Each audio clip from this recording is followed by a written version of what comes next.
The demon went from my mom to my aunt.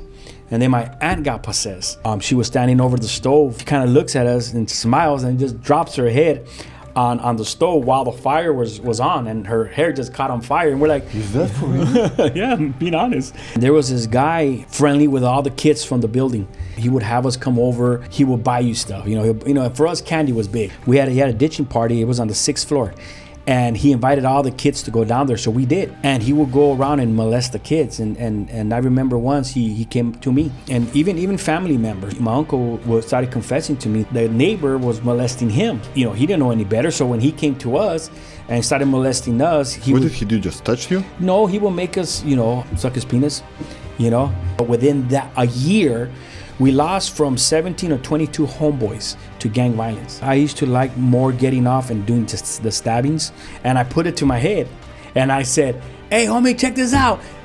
And I'm trying to pull the trigger, and it won't do it. And I'm like, man, I'll kill you if you ever leave my mom. And my dad started like pretty much begging for his life. And I'm like, nah, I'm gonna kill this fool, man. He made my mom cry again. He almost killed my twin brother. I said, this fool's dead. And my plan is, as soon as he walks out, I'm gonna, right there, right in the neck. Many times I threatened to kill my wife. In fact, I shot at her when we were younger. I tried to kill her. I remember every person that I shot, that I stabbed, that I jumped, people that I hurt. I can see their faces. And I woke up crying, pretty much telling her, I hurt a lot of people.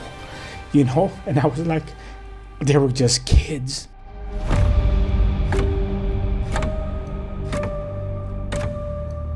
David Trujillo is a pastor that grew up in South Central Los Angeles. Although his parents were Christians, he developed a rebellious attitude towards God, which led him to live a life of sin in gangs and drugs.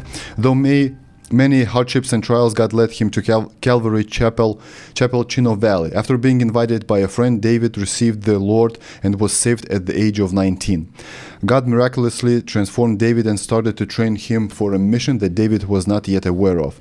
After many years, the Lord began to place a desire in David's heart to reach the inner city, especially the gang members and drug addicts.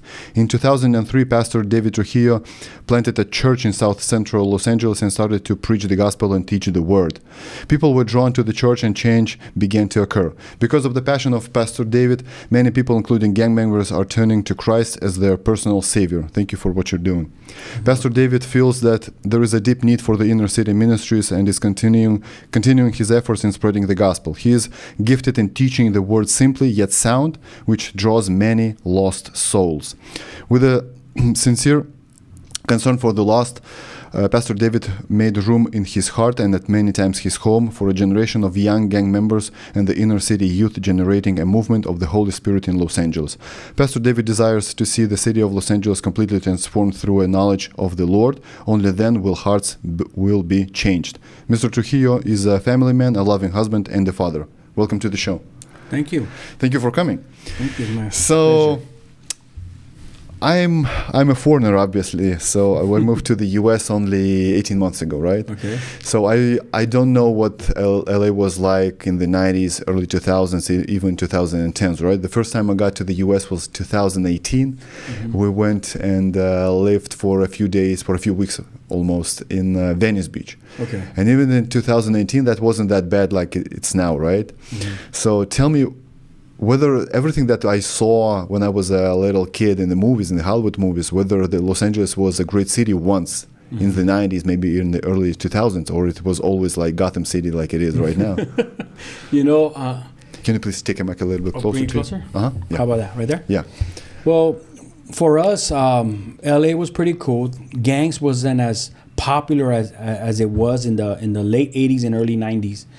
And I believe that in the 90s, with Hollywood coming out with different kinds of movies that portray the gang life, a lot of the young kids took a liking to it, and they try to imitate it.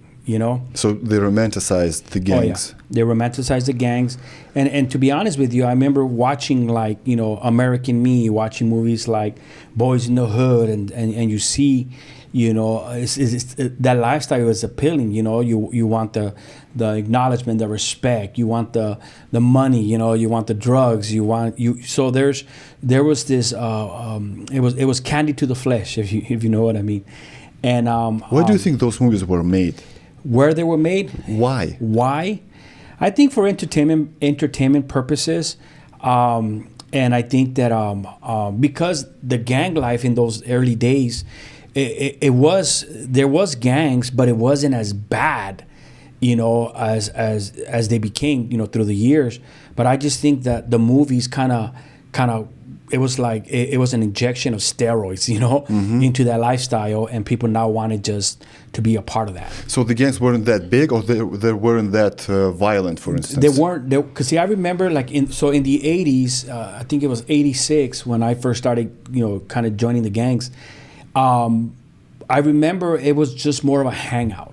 It was a hangout, and then as when these movies started coming out, and let's just say one of your friends ended up getting beat up, jumped, or shot, now you have a way of how to deal with that, how to go back and how to pay them back or get your revenge, because now, because of the movies, now you were like, oh, okay, then we can do it like this, we can do it like this. So it went from a time of just fighting to, and using bats and knives, to now gun violence. Just because of the movies? I believe the movies had a great influence in that culture. That's crazy. Oh, yeah. It was. And I remember thinking, if you were to ask anybody now who was around that time, they would tell you that the 90s, the early 90s, late 80s were one of the worst times for a gang life in LA. Because like I said, everybody wanted to be a part of it. Everybody wanted to reach that peak of gangsterness, I would say, where they want to be the top. I mean, in fact, when I was a kid, when I joined the gang, my ultimate goal was to go from, it's funny, from looking back now, I realize it was stupid, but that was our mentality, from going to juvenile hall, from juvenile hall to camp to YA, which is youth authority, from YA to county, from county, to prison, and ultimately, earn your stripes and be, maybe get a shot at being one of the main dudes. That was your goal? That was my goal. At what age? 15, 14? I started, I would say, 12, 13. So wow, that's the goal. Yeah, well, and you got to remember, not only is the movies influencing, but also your friends, the people that you hang around with. I mean, I remember being there at the baseball field and guys that were getting out of prison, and you would see all the props he was getting, all the attention he was getting. So you're like, oh man, like this guy's like a role model, So we wanted, and then they would hear the stories and how it left people in awe. So being a kid, you were inspired by that, because that was your culture. That was the people you surrounded yourself with. It's like if you're hanging around at a baseball field, as a little kid, you start off a t-ball, and the more you play, as you're progressing in your talent, you're being inspired by other players, and ultimately your goal is to be a Major League Baseball player. Mm-hmm. Well, same with gangs, but for us, it wasn't the baseball; it was that person, that mafioso guy that you want to be.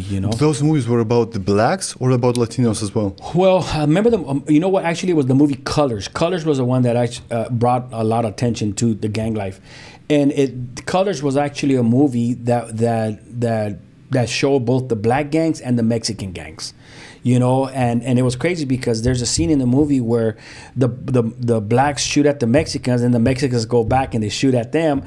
So in your mind you're thinking, yeah, we're better than the blacks, or stuff like that. So it's all the how can I say, indoctrination, programming. Oh yeah, your mind is being programmed to think that way. And in the 1980s, you weren't in that bad relationship with the blacks? Latinos versus blacks? That wasn't a thing? It wasn't really as heavy as it was in the 90s up to the 2000s, the 2000s, because I think that, again, I believe movies is what influenced that more and more and more, So I think the movies played a big part, as far as I'm concerned. So I'm from Lithuania, right? So Lithuania, I'm 36 years old. I was born in the USSR, in Lithuanian SSR. Okay. Since that was a huge country, I speak Russian as well. So I speak Russian and Lithuanian, right? So I watch a lot of content in Russian because I speak this language. Okay. So I remember myself being 10 to 11 years old, and that was a new TV show that just came up on the Russian television, and it was called The Brigade, like the gangs, right?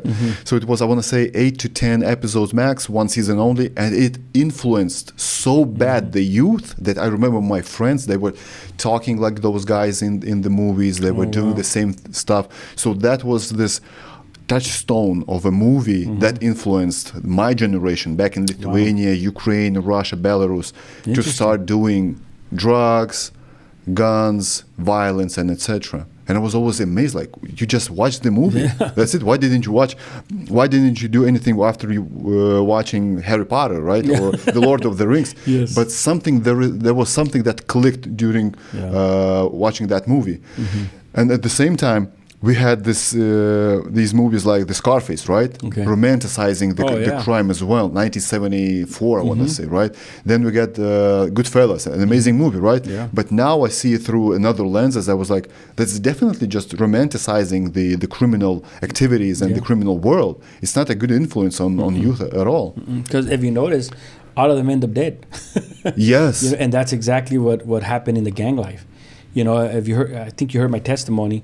No, I specifically did not watch that video because I want to hear it. Okay. Well, you know, for me, just so that you know, when I joined the gang, it was mostly as an act of rebellious towards my father, because my father was, you know, he was a little harsh, and it's not violent or nothing like that, but just absent, you know, and very kind of like standoffish. You know, and because of it, he was working all the time. He was working. Most of the time he was working. But the problem, if you want me to share, I can how I came into the got into the gangs. So I grew up in a pretty good home. You know, when we were little, my dad paid a lot of attention to us, take us to Dodger games. Everything was cool. It was just fun. But my mom ended up getting sick. In fact, when my mom was younger, she was around 18 years old. She got in a car accident. She hit her head, and she had this what was called a chemical imbalance. You know, it affected her brain somehow, and through the years, it only progressed. But I remember at the age of, I would say, I don't remember, but I was like 6 years old. My mom got demon possessed. You know, and at first we didn't understand what it was.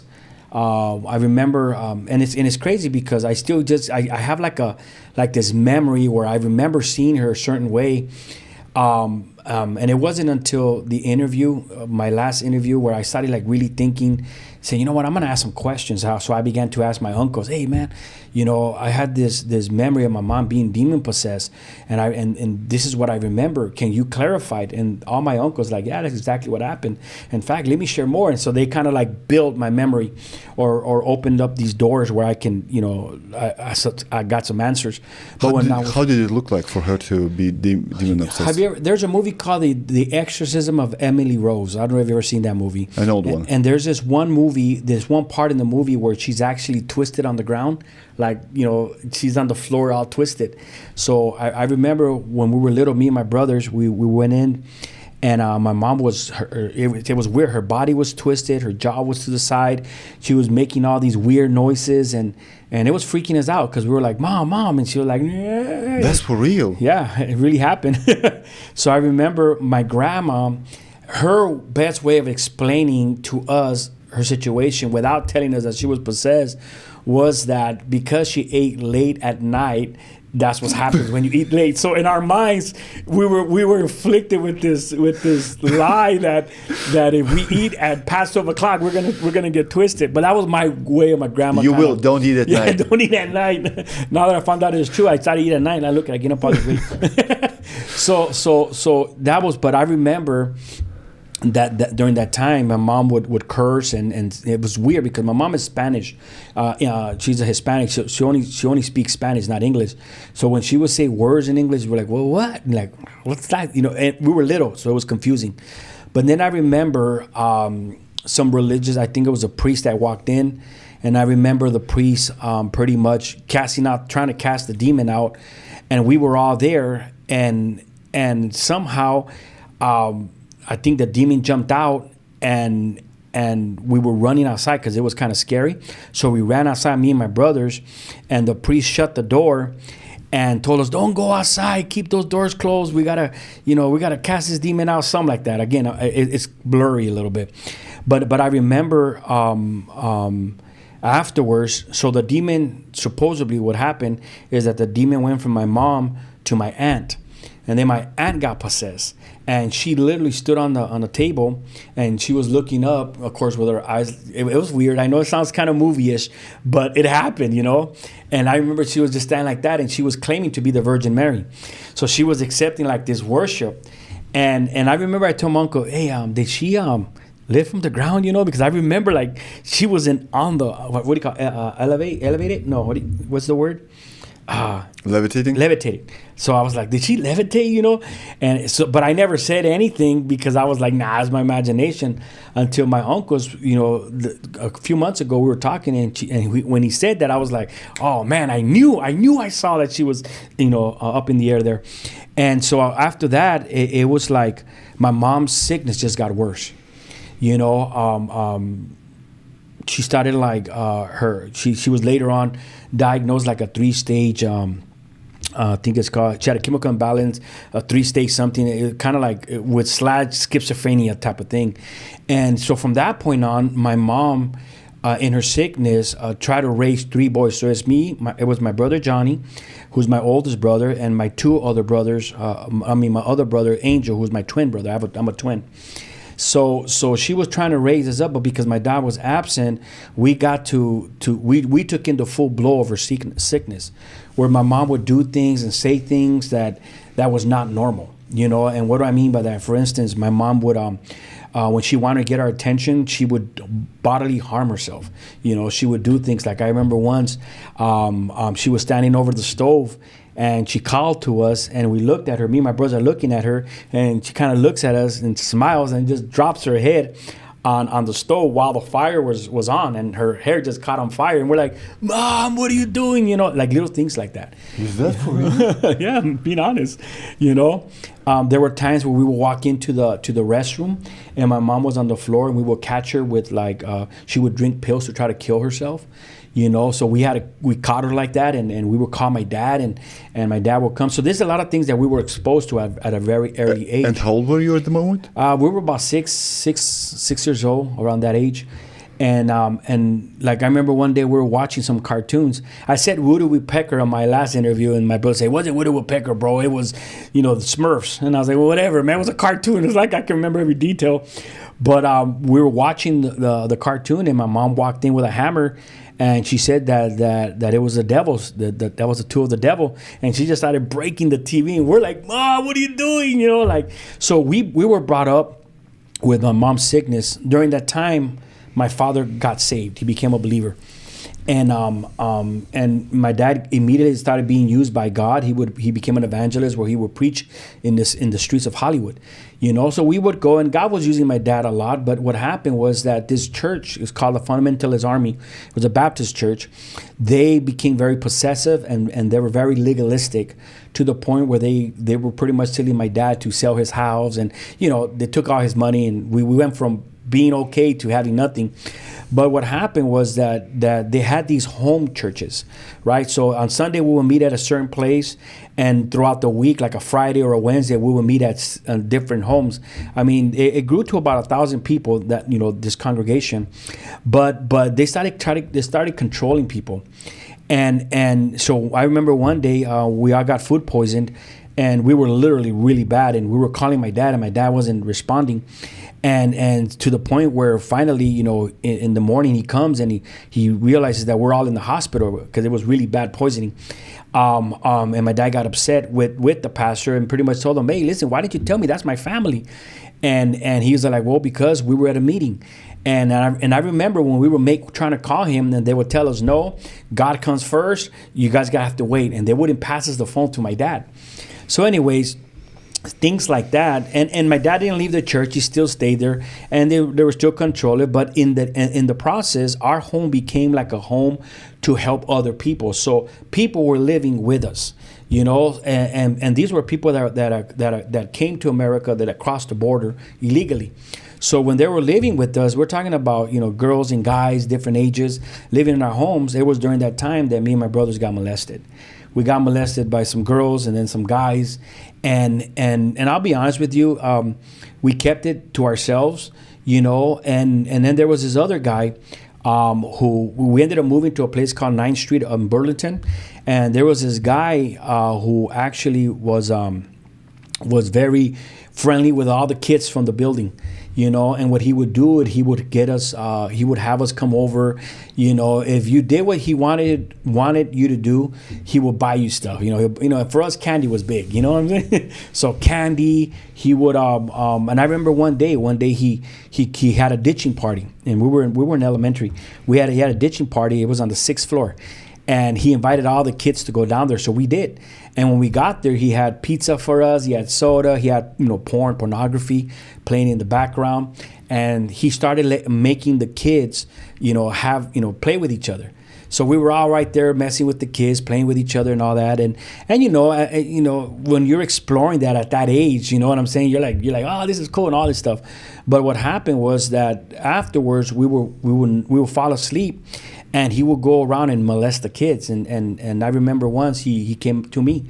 And while I was asleep, I can feel like, what is this, And I turned and he was behind me. He had taken all my clothes.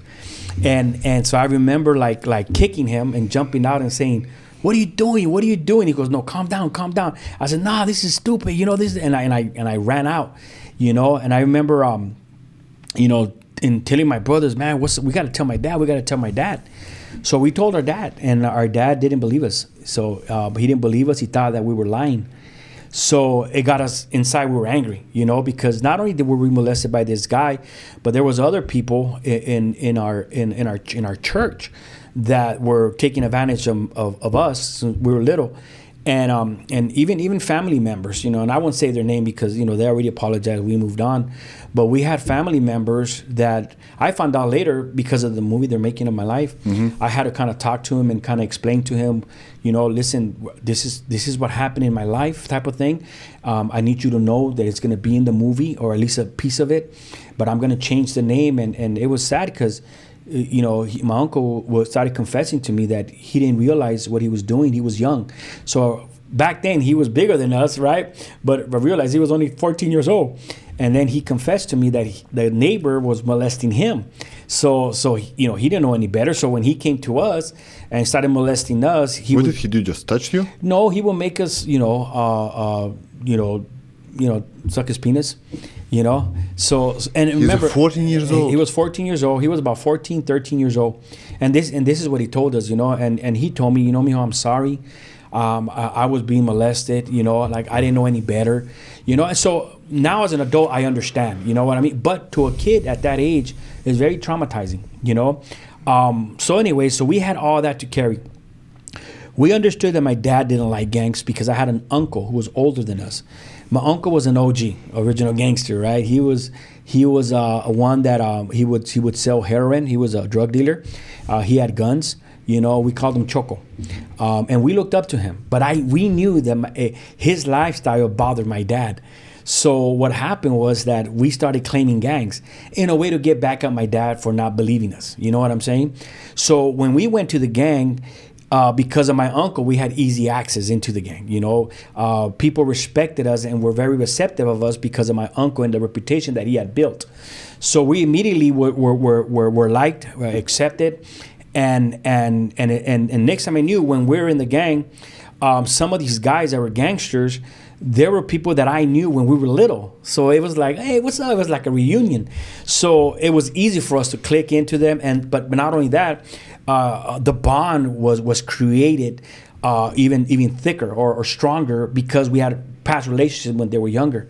So what happened was, and this was like now we're looking at in the 80s, 86, 87, right?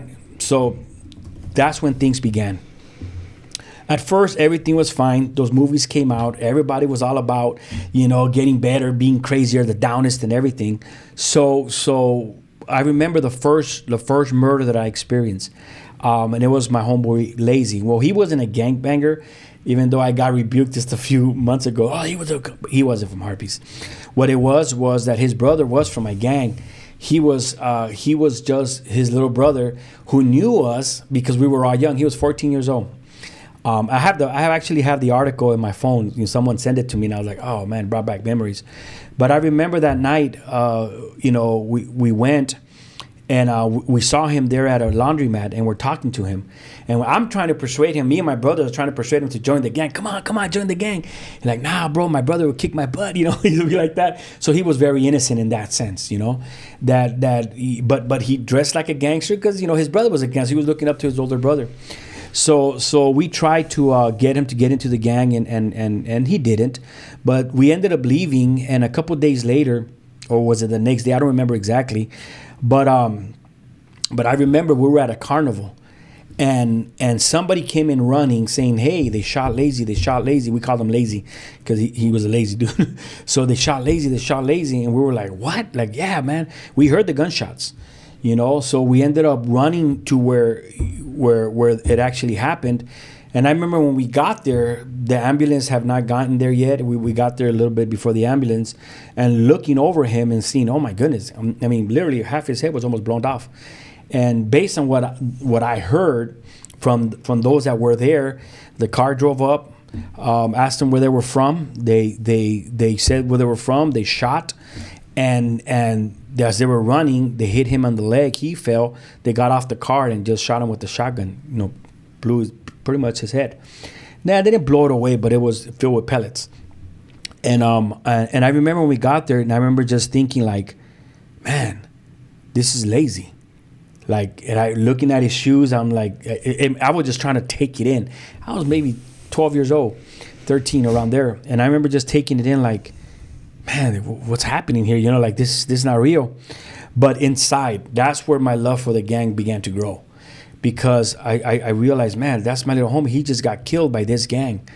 And then I'm hearing more homeboys are coming. By the time the ambulance comes, the police are at that time were trying to, stay away. They were acting hard. They were acting crazy. So for me, it was like taking a step back, just seeing what's going on, trying to make sense of everything. It felt like it was a dream. So I remember just thinking like, man, and somebody came on and says, come on, we got to go back. So me being a kid and a follower is like, all right, let's go back. So we ended up going, and I remember that day we were unable to pay them back because when we went, we got in a car, we were driving off, the cops saw us, and they saw when one of the homies ran to the car with a gun. So when they saw that, they immediately dropped the helicopter. We were talking about that earlier. They dropped the helicopter. They surrounded the car. They put us all on the floor, made us spread ourselves, on the floor. And then he ended up getting caught for the gun. He went in and did some time. But for us, they let us go, and we were able to... Actually, I think they took us... No, they let us go. And now we had to cope with the fact that our friend Lazy just got killed. So looking back, I remember that's where the anger, that kind of... The revenge started... was birthed within me. And because I knew this kid, I mean, I was like, man, we were just trying to get him into the gang. It's personal. Yeah, and he was not even a gangster, and they killed him. So for us, that was where it started, where it began. And then from that point on, now it wasn't just for fun. Now it wasn't just for, to get back at my dad. It wasn't just to party and, have a great time. Now it was personal. They took one of ours. Now we're going back. So it began, the war in the streets began. And I'll be honest, we weren't targeting innocent people, and we're kids. We're talking about, talking about a 12-year-old, 13-year-old holding a gauge shotgun, you know what I mean? Holding a 9mm, automatic and all this stuff. And, we don't know how to shoot. We're just, going crazy. So unfortunately, because of these things, and in all the gangs, innocent people were getting shot. And I believe it was in the 90s where there was a law that went out that you couldn't do no more now you had to get off and shoot them personally. It was a law. There was the Mexican. See, I don't want to use that word, but it was the big dudes. You know what I mean? The mafia, who pretty much said, no more of that. You know, if you want to get someone, you go directly to them, and that's it. So that kind of calmed the violence down a little bit, but not as much, because it was hard for you to abide by some laws when you knew, man, these guys are right there. We want them. You know what I'm saying? So we went back and forth, and now because of this violence, you have to put on, even though you were scared inside, you know, you had to put on this front. Well, I ain't scared, homie. I'm crazy. You know, I'll do whatever. You know. So it began. I ended up getting busted, and early before I met my wife, and I was in there for, I think it was 8 months. And I remember just being in there, and you know, and that's a whole different story. But when I went in there, you know, you would think it was to make us better. You know what I mean? Get out and everything. No, but it's not. You get in there, you're surrounded by gangbangers. You know what I'm saying? So when I was in there, I was in Eastlake. My first day in there, I was sitting in the day room. A guy comes up to me, asks me where I'm from. I told him where I'm from. 3 guys get up and they start jumping me. They crack my nose, and so now you're building even more anger, right? And now then you have you know. And then I remember I was in there the first time. This black guy took my milk, you know, and I'm thinking, man, you know, he's like, man, give me your milk, fool. And he took my milk, and I'm looking at him like, all right, that's what you want to do it, all right, you know. And he's drinking my milk, so I go under the table, grab his legs, put him under, and I start bombing on him. So what you're building now is you're becoming racist, you know, you're becoming angry, you're so when you get out, you know what I'm saying, now you're like, it stays in you. Yeah, now I'm gonna, I remember that fool did this, let's go back and get these guys. So now we're going back and forth. I mean, I can tell you story after stories of how many times we were close to death.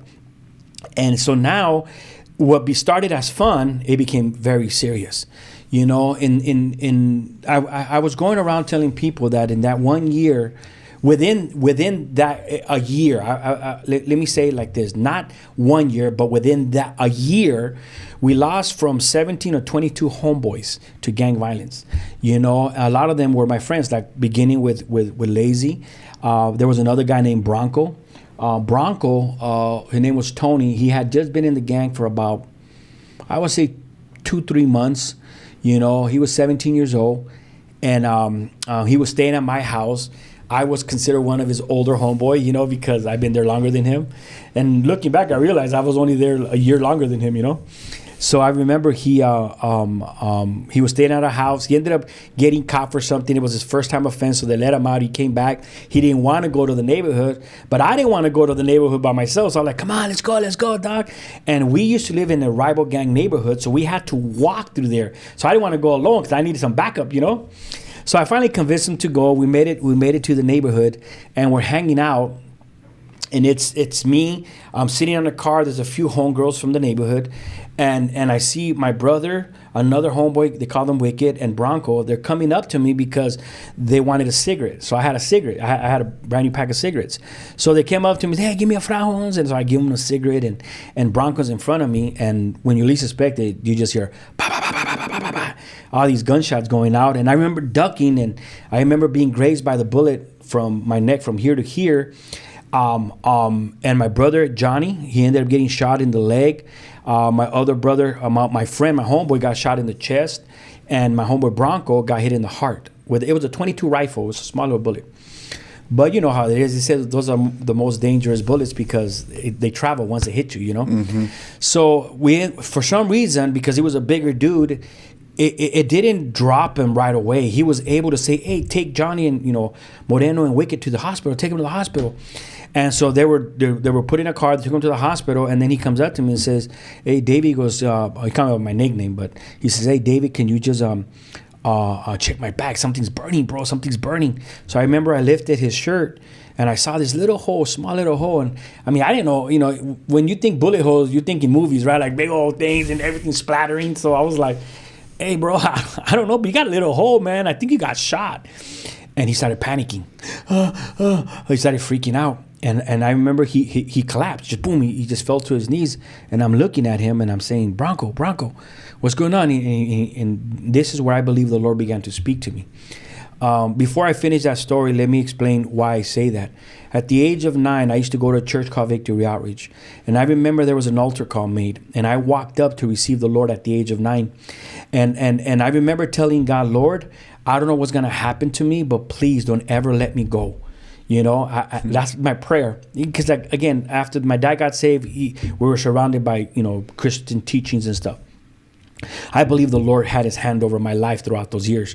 So anyways, going back to that story, when he fell, I had him in my arms and I'm telling him, hey, homie, you're not going to die. Come on, snap out of it. And he was like, no, I don't want to die. I don't want to die. And I'm looking at him, Bronco, come on, man, wake up, homie. I had this mentality where we don't die, we multiply, homes, like stuff like that. And he's fighting for his life. And I remember the last thing I heard him say is he looked up to me. He looked up to a few of us that were standing there. I had him in my arms. He started saying, the last words that he was saying was, I don't want to go to hell. I don't want to go to hell. I don't want to go to hell. And I knew about hell because my dad was a preacher, right? So I looked at him and he rolled his eyes back and he died right there in my arms. And I remember just like getting up and again, another moment where I'm thinking like, and I can tell it was the Lord because I remember hearing in my heart, that could have been you. You could have ended up in hell, And I walked away like, man, what is this? But you immediately get over it because you go from a shocking moment to now the homeboy saying, we got to go back. So what do? You grab your guns and you go back, and of course, we did what we had to do. Have I ever killed anyone? I don't think so. Number one, I'm a bad shooter. I was a little kid. Did I hit people? Probably, But for me, I used to like more getting off and doing just the stabbings. I think it was more respectful in a sense that, oh man, this fool got off and just stabbed them, rather than going by and just shooting. So for me, I was more of a stabbing guy, and I did stab a lot of guys. So this is what happened. After that, next time I knew, homeboy, we're going back and forth. Baba, all this is happening. A lot of my homeboys are getting killed. By this time, I don't want a relationship with my dad. My dad lost full control of us. So, when we would stay at home, we would steal his money from his wallet. We can smoke crack, and he tried. He tried. I think he understood. At first, he was trying to get our attention by kind of being tough with us, but it wasn't working. I remember one time, he confronted me. He came up to me and he says, "David, I want us to go back to church." And I told him, "I ain't going back to church." And he's like, "Come on, let's go back to church." And I said, "I'm not going back to church, man. Don't preach to me." And he's like, "We're gonna go back to church." He started getting frustrated. And then I said, "I'm not going to church, man. Leave me alone." And finally, he's like, "You know what, man? I'm tired of all this. I'm tired of you guys and what you guys are doing." And he said, "Screw your neighborhood." But he used a bad word, right? And I said, "What you say?" And he said, "You heard me." And I just started loading off on him. And I was a little skinny little dude, so my hits probably felt like a little blow to him, But he started hitting me, but I think he realized, like, man, no, these are my kids. I get emotional when I talk about that. So he ended up... he grabbed me, and I'm like, let me go, who do you think you are? And I was, just saying whatever I can to get him away from me. And it was in that moment that he said, "Man, stop it. Don't you guys know I love you guys? I don't want you guys to die and go to hell." And when he said, I think what triggered my anger more is when he said, "I love you." So I remember I saying, like, don't tell me you love me. Don't ever tell me you love me. I hate you. I said, "I hate you, man. Just leave me alone." And I remember just kind of like running out and looking back, and I could see my dad's heart was broken, And I ran out, but he didn't know that we were hurting inside, my mom's sickness. And again, there's more story to my mom's story, So it was a build up to that time. And then you add on top of that, the gang violence and all that. So now I'm just a kid ready to blow up, So we ended up leaving, and again, we continued the gang life, and people were getting killed left and right. What happened was that the neighborhood, because of all the killing that was going on, there was a call for all the gangs to stop killing a peace treating. They wanted a peace treating within the Hispanic gangs. But I was busted when that peace treaty went out. So when guys would come in, I'd be like, "Where you from, Holmes?" And they'll tell me where they were from. They say 18th Street, right? And I would tell them where I was from, and I'll be like, "What's up?" They'd be like, "Hey, no, there's a peace treaty." Like, what do you mean a peace treaty? How could there be a peace treaty? Man, you vatos took out my homeboy. So we're like, Charles. And I remember one day there was a homeboy. My brother walked in. He goes, "Nah, bro, there's a peace treaty. We gotta honor it." And I was like, "I'm not gonna honor it, man." So I told my brother, "Man, I'm not gonna honor that, man. These guys, they took out our homeboys." And I remember one day, me and my brother were handcuffed together. We were going to court, and this guy. There was some two rival gangs. One they were rivals, but not as bad as the other ones. So we were like, "All right, we're cool with you, fool," But this guy, we ended up spitting on him, and then we ended up kicking him, So it was just like back and forth. But it got to a point where the gang was like, "No, we're not gonna go on with this peace treaty, because it's just foolish. We're hanging out with them. They change their mind. They kill us right there." So, and it was hard for us because of a lot of the friends that we were losing. So because of it, the gang ended up getting a green light. And a lot of gangs came down on us. I mean, they were just coming from everywhere. And kind of like the movie The Warriors. Remember how they all went against the Warriors? Well, that's what happened to my gang. They were coming at us. We were getting calls from guys that were in prison, guys that were in county jail that were saying, "Hey, man, you guys gotta honor this peace treaty. We're getting jumped in here." So during that time, I lost a lot of homeboys. Like I said, 17 or 22 homeboys. And again, and our gang also went back and they did damage in the other gang. So it was not just, we got killed and they didn't. No, it was a war, of streets from streets. So then what happened was that I remember my dad tried again. So my dad pretty much said a prayer. And this is what my dad told us a while back. He told God, "Lord, save my kids. Don't send them to hell, No, before he said that prayer, he said this, "You know what? If you're going to send my sons to hell, then I'm going to go with them." So my dad abandoned his faith. And my dad started hanging out with us. So he started hanging out with us. And, it was weird, seeing your dad smoking cigarettes and drinking. He even got a tattoo on the side right here in Chinese that says, "My vida loca," my crazy life.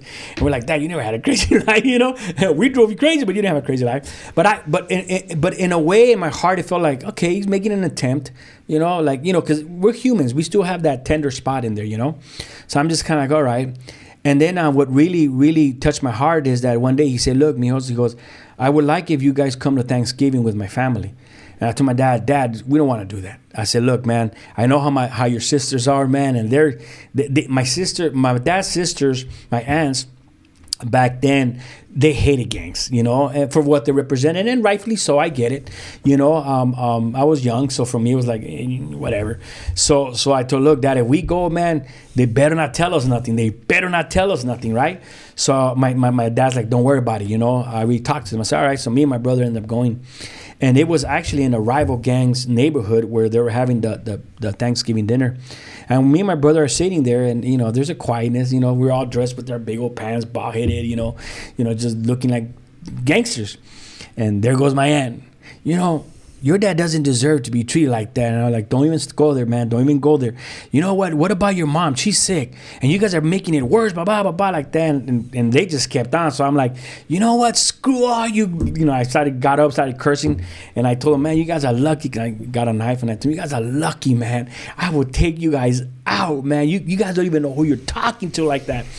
And I remember I said, "Man, screw you guys, man." And me and my brother were cursing at them, and we ended up walking out. And we hear my dad, right? I can hear my dad saying something like this: "I can't believe you guys did that. I trusted you guys. You gave me your word. And you know what? And you guys are a bunch of beep, beep, beep." Started cursing at them. So in our heart, we felt, "Oh, my dad's standing up for us finally, So he comes out and he says, he goes, "Come on," he goes, I'll take you where you guys want to go." So, we got in the car. He's going to drop us off in the neighborhood. And I remember that day, there's a quiet. We get to the place where he's going to drop us off. And he says, "All right, mijo, well, we're here. You guys can go." And so we got off the car, and I'm looking at it. I always cry when I talk about this. But I remember just kind of like looking at my dad. And my dad, he after he drops us off, he drives away. But I remember thinking, like, stop. If he comes back, I would go. I would go with him. That's my dad.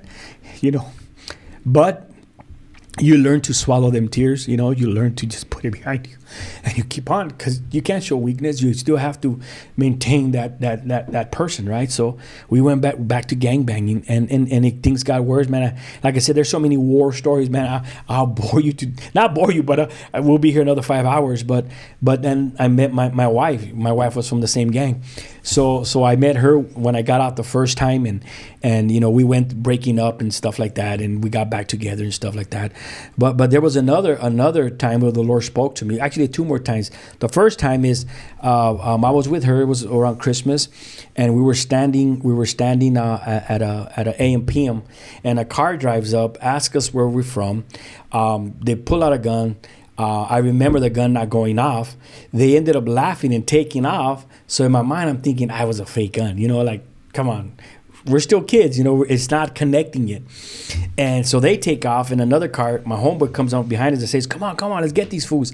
So we ended up following them, right? So I left my girl behind. We ended up following them. We're getting close to the underpath of the 10 freeway up in LA. And when we're going under, I can see one of my homeboys driving back, and he's being shot at. And I'm looking like, oh man. And I'm like, it's a setup. And when I was telling the homeboys, oh man, we got to get out of here. We got to get out of here. The car drives, another car comes and hits us on the side. Boom. So now we're driving like this, and he's hitting us. And I remember I was driving in the passenger. I was in the passenger. My homeboy was in the driver. And I'm looking. I can see that dude pull out a gun like that and saying his gang. And he starts dumping, blah, blah, blah. And I'm ducking. And I can hear the bullets hitting the car. Bing, bing, bing, And I'm ducking. And when I would hear like a pause, I would come up. I would throw my gang. And I would go back down and ta-ta. And I'm telling the homeboy, man, you got to bail out. You got to get out. Make a left right here on this next street. Get on the freeway and let's get out of here. So he turns. And as he's going towards the freeway, there's some cars in front of us, and they come right at us. So it's like a straight on, boom, they hit us. But my homeboy was able to turn the car a little bit. So when the car came like this, he turned, it hit us right on the corner there, making the car to spin. So the car is spinning. In my mind, I'm thinking, this is like a movie. Everything was slow motion. It was weird. And the car is spinning, and it stops. When it stops, like I said, it was everything slow motion in my mind. I realized that my homeboy, the driver's not there. He's gone. So we're like, where'd he go? Where'd this guy go? He flew out the window. No, he jumped out the window and ran because he was running for his life. So I remember afterwards, I ran. And when I'm running, because I'm so confused and in the moment, I realized that I was running towards where the gangsters were coming from. So they were running towards us. I'm running towards them, but I don't see them, right? Because I'm blinded by my fear. So, but I can hear my homeboy calling me, Artie, like that. So I'm like, I look back, and I think it kind of woke me up a little bit, because I was able to look back and I can see them coming, and I start yelling. Remember, I'm a kid, maybe 16, 17 years old. I start yelling, ah! And the reason why I yelled is because when I was looking at them, they were grown men. I'm a kid. You see guys with big old mustaches. In my mind, I'm like, ah! So but it was crazy, because I believe like the Lord used that to just stop them, because they stopped, and you can see their faces go from a mad dog to like, what's this? This kid's crying. So that allowed me to turn and run back. I was able to help my homeboy out the car, because at that time, because of how many times we got hit, his leg got pinned between the seat and the door. So I was able to like pry the door open. I don't know, supernatural power. When you're afraid, you get strong, So I was able to kind of open the door. We both ran into a party, right? And we realized it's a gangster party. So we ran all the way to the back where the DJ was, and now we're hiding, right? And then these guys are like, man, who's these fools? And we're like, hey, man, they're like, where you from? And so we told them where we're from. And they're like, well, we're from this gang, right? And we're like, what? Man, your gang, right? So we ended up getting jumped. So now they're jumping us, right? And I don't know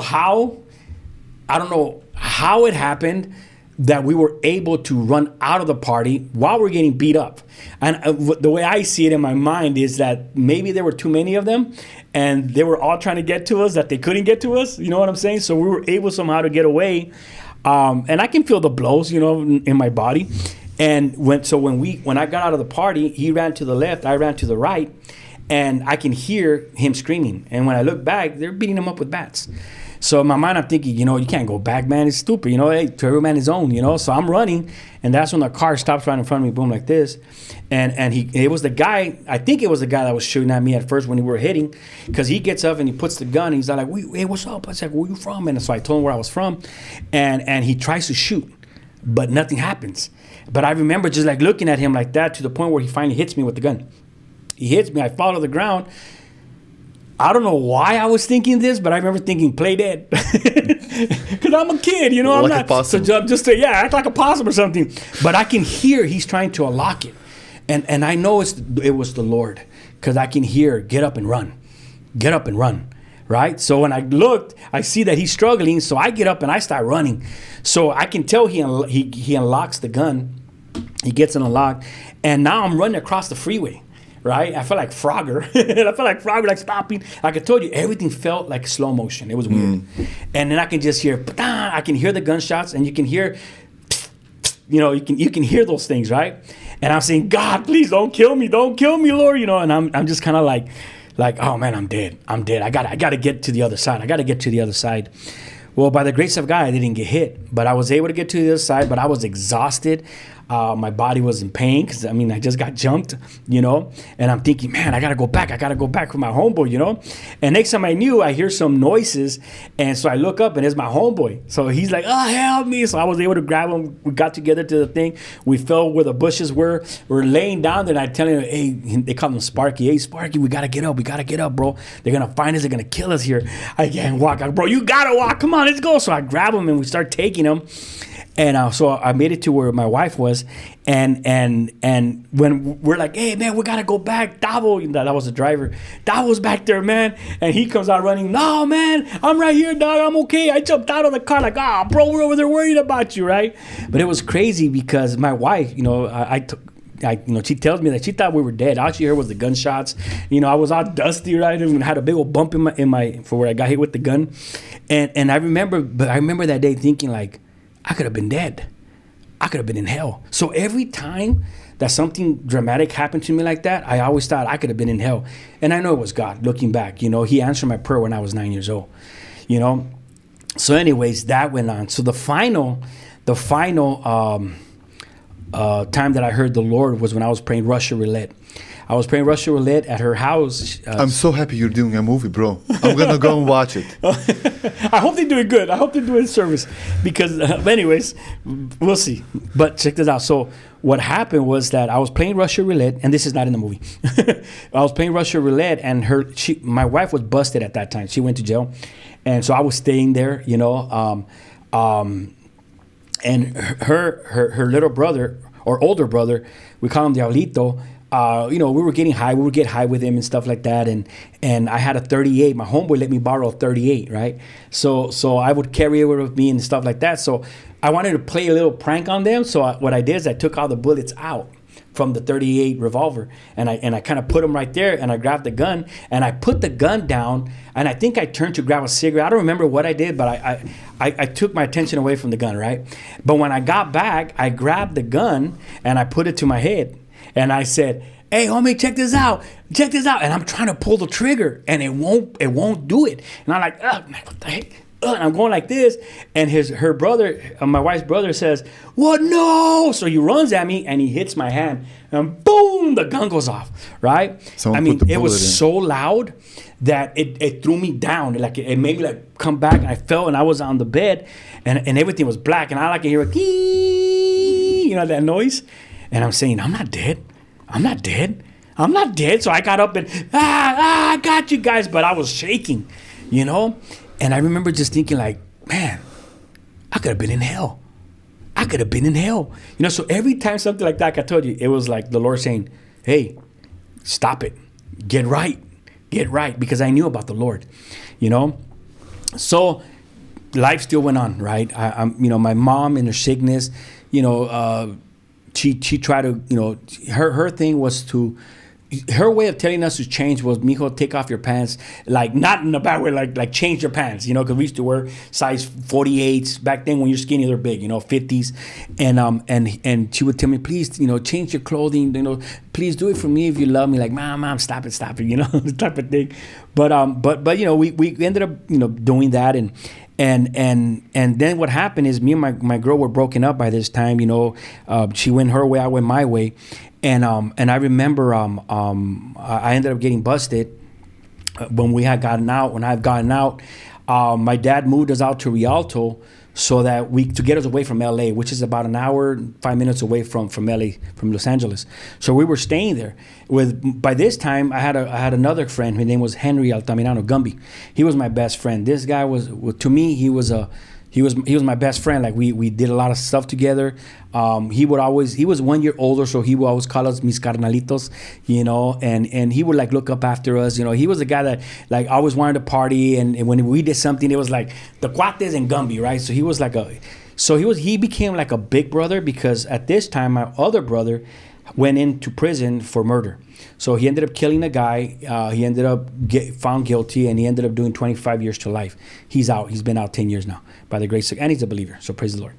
So anyways, so he pretty much took his spot, right? And so we kind of looked up to him, because I knew that he kind of like, he was cool with us. He looked out for us. And so again, the gang life even made the bond even stronger. So it got to a point where one day, this guy was working with my dad. So he moved into our house. My dad showed him a lot of love, a lot of grace, and because he was an illegal immigrant, he couldn't work, so he was working for my dad type of thing. So my dad was kind of paying him under the table when I was busted, he still ended up staying with my dad. So they developed a bond. So I remember one day when I got out, he tells me, Dave, he goes, you know what, I was talking to your mom, you know, he tells me, and he says, and she told me about God, you know. He goes, with all the homies getting killed, he says something like this, I will hate if one of you, he was talking to me and my brother, I will hate that one of you guys end up getting killed. You guys are like my little brothers, man. Come on, man, let's just get away from it. You know, it's too hot right now. And I was like, hey, homie, don't even go there, man. I don't want to talk about that. And he goes, yeah, come on. You know, your mom was telling us about hell. And I go, bro, I don't want to talk about religion. What are you talking about, bro? I just got out, bro. I want to party. You know, you want to live that gang life, right? So he just kept on. And finally I was like, all right, I'll go to church, man. But go with me to the neighborhood. You know, if you go to the neighborhood with me, then I'll go to church with you. Say, all right, we'll do it. So that was the deal. But before that, let me just share this quick insert so that you can understand the thickness of this bond. See, when we were there in Rialto, in my mom's sickness, she accused my dad of being unfaithful, and it was her sickness, you know. And so I remember we called my dad and we told my dad, hey, Dad, where are you? And my dad was like, well, actually, it was my dad called home after we told him that he needs to talk to us. My brother Angel answered the phone, and my brother started getting like, hey, where are you type of thing. And then I took the phone from my brother and I told him, hey, where you at? He goes, I'm at work. When you come home, we got something waiting for you. And he's like, what are you talking about? And I told him, you know what I'm talking about. We'll see. Wait till you come home. So what we had for him was a double barrel shotgun. I was going to kill my dad, you know. And so what happened was that I told my dad, watch, you'll see, you think you can do this to my mom, you're gonna leave my mom. He's like, what are you talking about? Just wait. Like, no, you'll see. So anyways, we hung up the phone. So we're waiting for him, you know. And again, please understand that I didn't understand my mom's sickness. You know, I didn't know what schizophrenia was. You know, that to me, that was just, I don't know, she's just sick. That's all I knew. We said, ta loca. You know what I mean? And that's all we knew. But we didn't know how bad it was. Where in her sickness, she would make up stories and she was always mad, and she was doing a lot of things, you know, that were just out there, you know. So anyways, it was because of that she said that my dad was unfaithful. So when my dad gets home, we rush him, you know, and I literally, you know, I got the two barrel shotgun and I pointed at him and I'm like, man, I'll kill you if you ever leave my mom. And my dad started like pretty much begging for his life. Like, don't, mijo, wait, you know your mom is sick. And I'm like going like, no, I'll kill you. Who the heck you think you are, homie? And I was like, and God's my witness, I was close to pulling the trigger. And you know how and looking back, I realized that when you're in that heat of the moment, you can just react and be like, oh, what, like you can pull the trigger because you got all these emotions going on. You're trying to punk your dad, inflict fear in him, and you lose sight of what's really going on, right? So looking back, I realize now that I could have killed him. You know what I mean? Thank God that my homeboy intervened. So what happened when I'm there and I'm thinking, man, just pull the trigger. Gumby walks in and he grabs the shotgun from me and he's wrestling it with me. And he's like, what are you doing? Give me that. And I was like, man, leave me alone, Holmes. He goes, I'm going to kill that fool. And he's like, nah, your mom is sick. So he takes the gun from me and he's like, what are you doing? Your mom is sick, Holmes. You know that she makes us up. Come on, man, calm down. And I looked at my dad, like, man, if you ever do this to my mom, I'll kill you, punk. Who the heck you think you are? And my dad, I can tell, fear, right? He's afraid. Jeez, hold on. So anyways, so we ended up, we go out and that's when we had that conversation. You know what I mean? About him not wanting for us to go to hell and all this stuff. So that's one reason why I love him. I respected my own boy Gumby because I can look back and say, if it wasn't for him, I probably would kill my dad, So I had love for this guy. So we ended up going to the neighborhood, going back to that story. And we were supposed to go to this one spot where all the homeboys were kicking back. And he had his girlfriend, and there was this girl that I was hanging around with pretty much. She wasn't my girlfriend, and I can't say she was because my wife is right here now. I'm just joking. She wasn't my girlfriend. But anyways, but she did like me, and she drove all the way over there, and we were using her to give us a ride from Rialto back to the neighborhood. You know what I mean? That's the only way we can get over there because we didn't have a car. So she went with us. And so I was driving, she was on my right side, Gumby was behind that girl, and his girlfriend was behind me. So we're driving to the neighborhood, and Gumby wants to go to the beach. So he says, let's go to the beach. And I said, let's go, buy some beer and we'll just hang out. But he tells me, hey man, I left my poncho back in the neighborhood. Let's go back to the Juliet and let's go pick it up. And I said, all right, let's go. So we were driving back over there, and I decided to have a little fun. So I started kind of like, moving the car around, and they're like going back and forth, and I was like, laughing and everything. So anyway, in the process of having fun, I passed the street that I was supposed to make a left to go pick up his poncho. So the next street is called Butlong. So we ended up on the street called Butlong, and we're driving through there. And so I made a right on Butlong. And when I got to 24th, I was going to make another right. So pretty much just kind of make a circle. It's going to take us right back into the neighborhood. And this white car drives right next to us. So I'm here, trying to turn this way. They're coming this way. So I stop here. They make a turn. And now we're like this, looking at each other. And I recognized one of the guys because he was busted with me. I don't want to give his name, but he was busted with me. So when I started hearing, that's Artie, like that, I was like, what the heck? And I'm like, but it's not clicking yet. But I can tell my homeboy, I think my homeboy must have saw when they were pulling out the guns, because he starts telling me, pélate. And it was take off. And so I responded, I pressed on the gas, but because it was done so quickly, the wheels were just spinning, kind of doing that whole thing, right? And when the wheels made contact with the road, the car took off. But right before that, you could just hear, bah, bah, bah, right? And so I can feel the glass hit me in the back.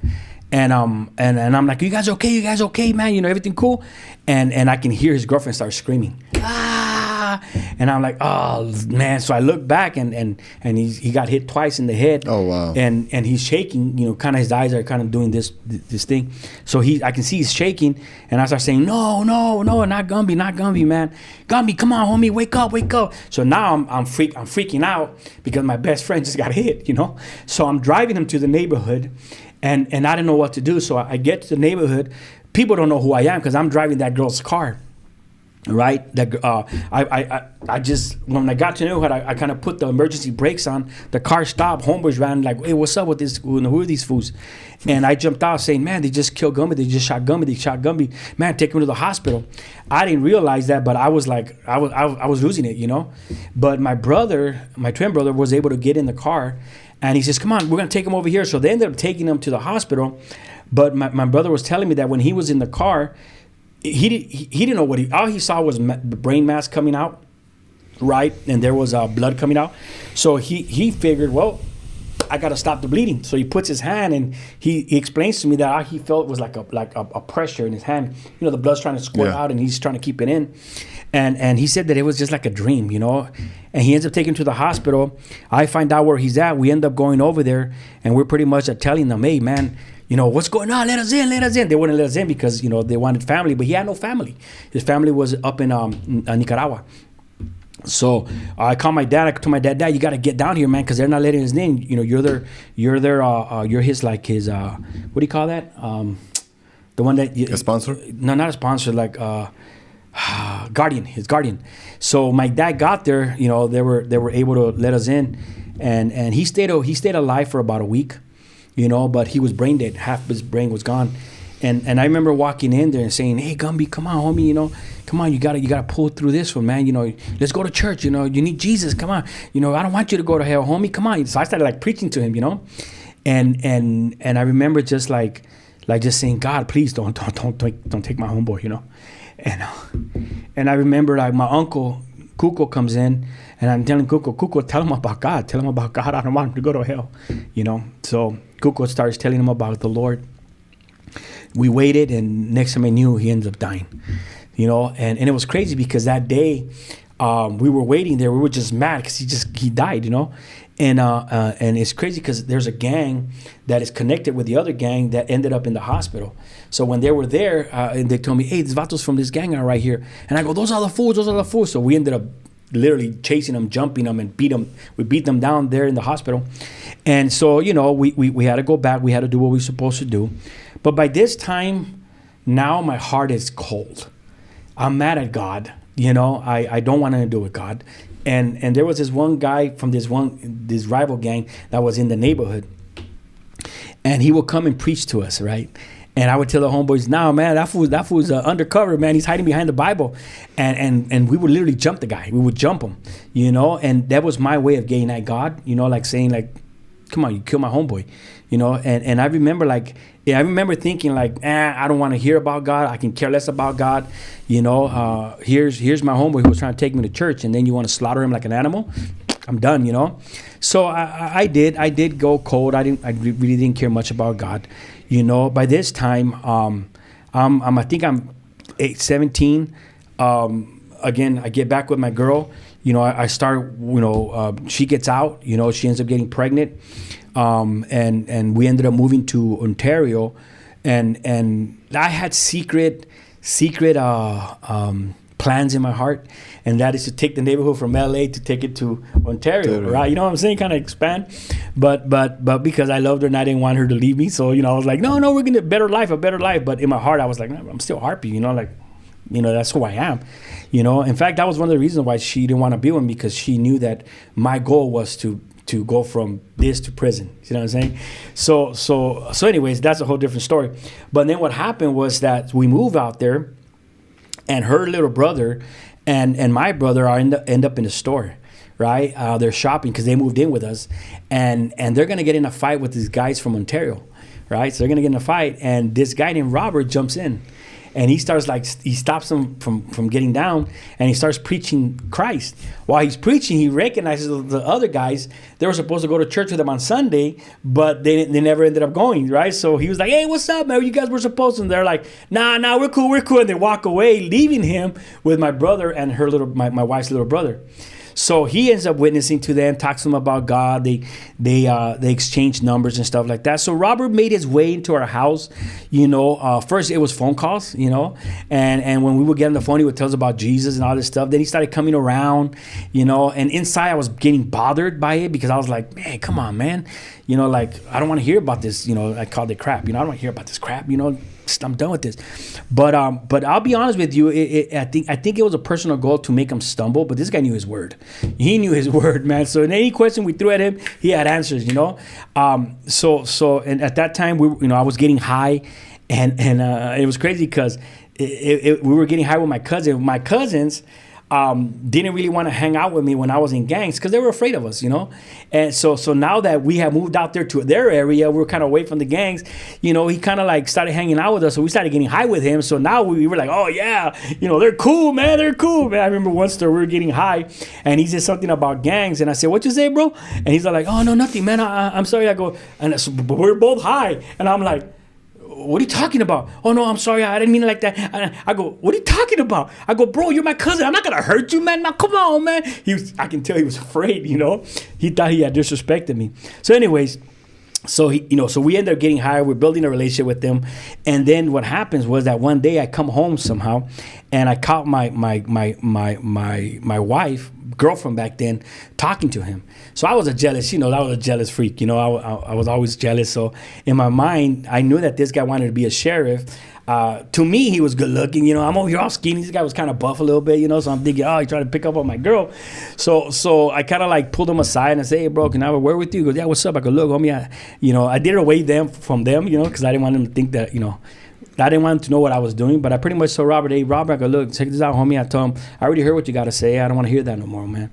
I said, you're no longer welcome here. Next time you come back, it's going to be different. I go, I'm just warning you, homie. Don't come back.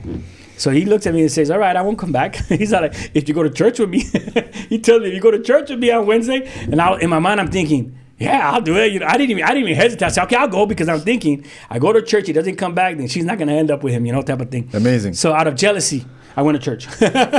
So I ended up, but it was crazy because I remember I was making a delivery because I was working for my dad. And I'm making a delivery, and when I'm making a delivery, I know that I'm going to church that night. And I'm telling God, you're not going to save me. I know what you're trying to do. I hate you. I'm literally yelling out these things to God. I hate you. You hurt me. Like, where were you type of thing, right? I said, watch, I'm going to go in and I'm going to walk back out. That's it. I'm just going there, right? So that was my plans. So I end up going and I'm sitting in the back, and David Rosales begins to preach the gospel. And I'm listening to it. And for the first time, it really tugged at my heart. I was like, man, because he gave a study on the crucifixion of Christ. It was before the movie, Mel Gibson, The Passion of Christ. So it was very intense, the way he described it, how a Roman crucifixion was. So it really tugged at my heart because I heard that, I know he died, but the way he died, for me, was very impressive because of the background that I had. Man, to me, it was like, man, Jesus was down, man, that he was able to take that, for me. So in my mind, I'm listening, I'm watching, and I start praying to God, I told God, look, man, I told him, like, I'm young. I'm 19 years old, man. I still want to party. I still want to drink. I still want to get high. I still want to gangbang. I said, but if you change my life, I'll serve you, man. I'll serve you. And when I said that, my homie turns to me and says, hey, Dave, if you want to go up, I'll go up with you. So in my pride, Charlie's homie, I'm going to go up on my own. I went like that, right? So Rosales makes an altar call, and I walk forward, bro. And it was maybe me and maybe another two that walked up with me. And afterwards, Rosales is standing there, and, he said the sinner's prayer. And then when I was finished, I looked up, and he looked at me and he said, welcome to the family of God. And when he said that, I felt like this burden was lifted, like this burden was gone, And I remember I cried, and the guy took me into the bookstore, bought me a Bible. I'm all excited, I go to my dad's. My mom answers the door, and I'm like, where's my pop? Like, she's in the room. And I said, well, let me talk to my pop, because I knew my mom was sick. She's not gonna get it, So I went into my dad's room and I said, Dad, wake up. And he's like, what do you want? I go, I just want to give my life to Jesus. And he's like, yeah. I go, no, you know what? Don't even worry about it. Just look at my life and you'll see, right? So that there became where my Christian walk started. But you got to remember, and there's some other things that I can't share, for my own protection. but I got myself into a little trouble, and the Lord pulled me out of all that stuff. But this is what happened. The Lord began to use me in a very powerful way. And I was leading people to the Lord and stuff like that. But testing came, where now God's going to take you. He's got to take you to another level. You see what I'm saying? And it was during that time where my brother Angel got saved. Her little brother got saved, but they ended up moving back to LA. So they kind of started hanging around that group of people and that were fascinated with violence or gang life or because there's fascinating stories, So my brother would use stories, and these guys were captivated. So they're like, oh, that's cool, we're hanging around with this guy. So during that time, my brother was claiming the gang, but not really involved in the gang. He was just kind of like claiming it. And so he ended up going to a party. He was punking this one kid. This kid goes home, comes back with the gun, confronts him, puts the gun to his head, and shoots him. tries to shoot him. And my brother was able to put his hand up, so he ended up getting hit like on the side here. He fell, and the guy loaded some more in his back and his behind, right? So at this time, I'm saved. By this time, we're doing a Bible study, I believe. We're doing Bible studies, and God is using us, right? And I think I was at a Dodger game, and I got a call, and I remember saying, okay, I'll be there right now. And I ended up driving down to where my brother was at the hospital, and I'm angry. I'm like, man, like that's my twin brother, man. Like, what the heck, So I'm like, oh, God, help me, God, and I get there and I'm just praying, Lord, don't kill my brother. Don't kill my brother, I don't know how I would respond. You know what I'm saying? Because I was like I was really bothered by it. So I ended up getting to the hospital. I tell them, what's going on? Where's my brother? I want to see my brother. Where's my brother? And he's like, he's in the back. So somehow they figured out a way to get me back there. I think the reason why they let me back there is because they needed somebody to give the right. They wanted to cut his arm off because that was the only way they were going to be able to save him. So he was asking for me. So somehow they allowed me to get back there. When I got back there, my brother's telling me, bro, tell them do not let them take my arm. Do not let them take my arm. And I go, bro, you're going to die if they don't do that, man. You're bleeding out. It shot off one of his main arteries. So I'm like, bro, I'm trying to calm him down, trying to get him to get the operation. He's like, promise me, bro, you're not going to let him take my arm. I said, all right, don't worry. They're not going to take your arm. And then I began to tell him, bro, tell me who shot you? And he's like, bro, just lie. I go, no, who shot you, bro? Come on, tell me. He's like, I can't, bro. I can't tell you, man. I know you, man. You're already a family man. You're walking with God. You got a Bible study coming. Come on, just stop. And I go, bro, who shot you? I promise you, I'm not going to do nothing stupid. So he says, all right, bro, all right. So he told me who it was, right? And I'm like, all right. And he goes, where are you going? I go, I'll be back, man. You'll be okay. So I ended up walking out, and I grabbed the guy who was with him when my brother got shot. So his name was Elijah. So I go, Elijah, come with me, bro. He goes, well, where are you going? He goes, we're gonna go pay a visit to this guy. I didn't have a gun, bro. I didn't know where to find a gun. So I did what was second best that I knew what to do. And that is I got a screwdriver and I sharpened it. I was sharpening it, And, God was convicting me. Don't do it, David. Stop it. What are you doing? I was trying to block him out. And I'm like, nah, man, I'm going to kill this fool, man. He made my mom cry again. He almost killed my twin brother. I said, this fool's dead. In my mind, I'm thinking, no, God, leave me alone. Leave me. And I'm battling with the Lord. So we get to the place, right, because I knew who this guy was. His name was Jerry. And he was living in Southgate. So we get to his house, and I told the guy, Elijah, you wait right here. I'll be right back, right? So I get off the car, and I walk up, and I knock at the door, right? And I'm waiting, and I got the screwdriver in my back pocket. And my plan is, as soon as he walks out, I'm going to, right there, right in the neck. Thanks to the movies, I got the idea.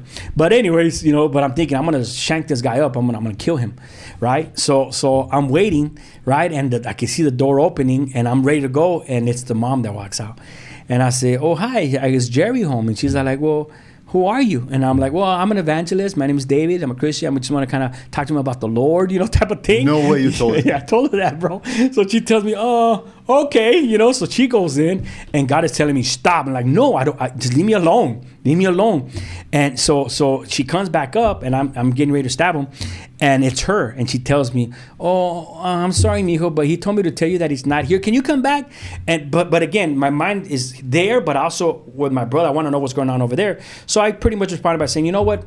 Don't worry about it. Tell Jerry that I will be back. My name is David Trujillo. You tell him that, okay? She's like, okay, mijo. So I ended up leaving.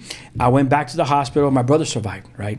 So everything was cool. My brother came back to the Lord because of it. So everything was cool. We were doing Bible study.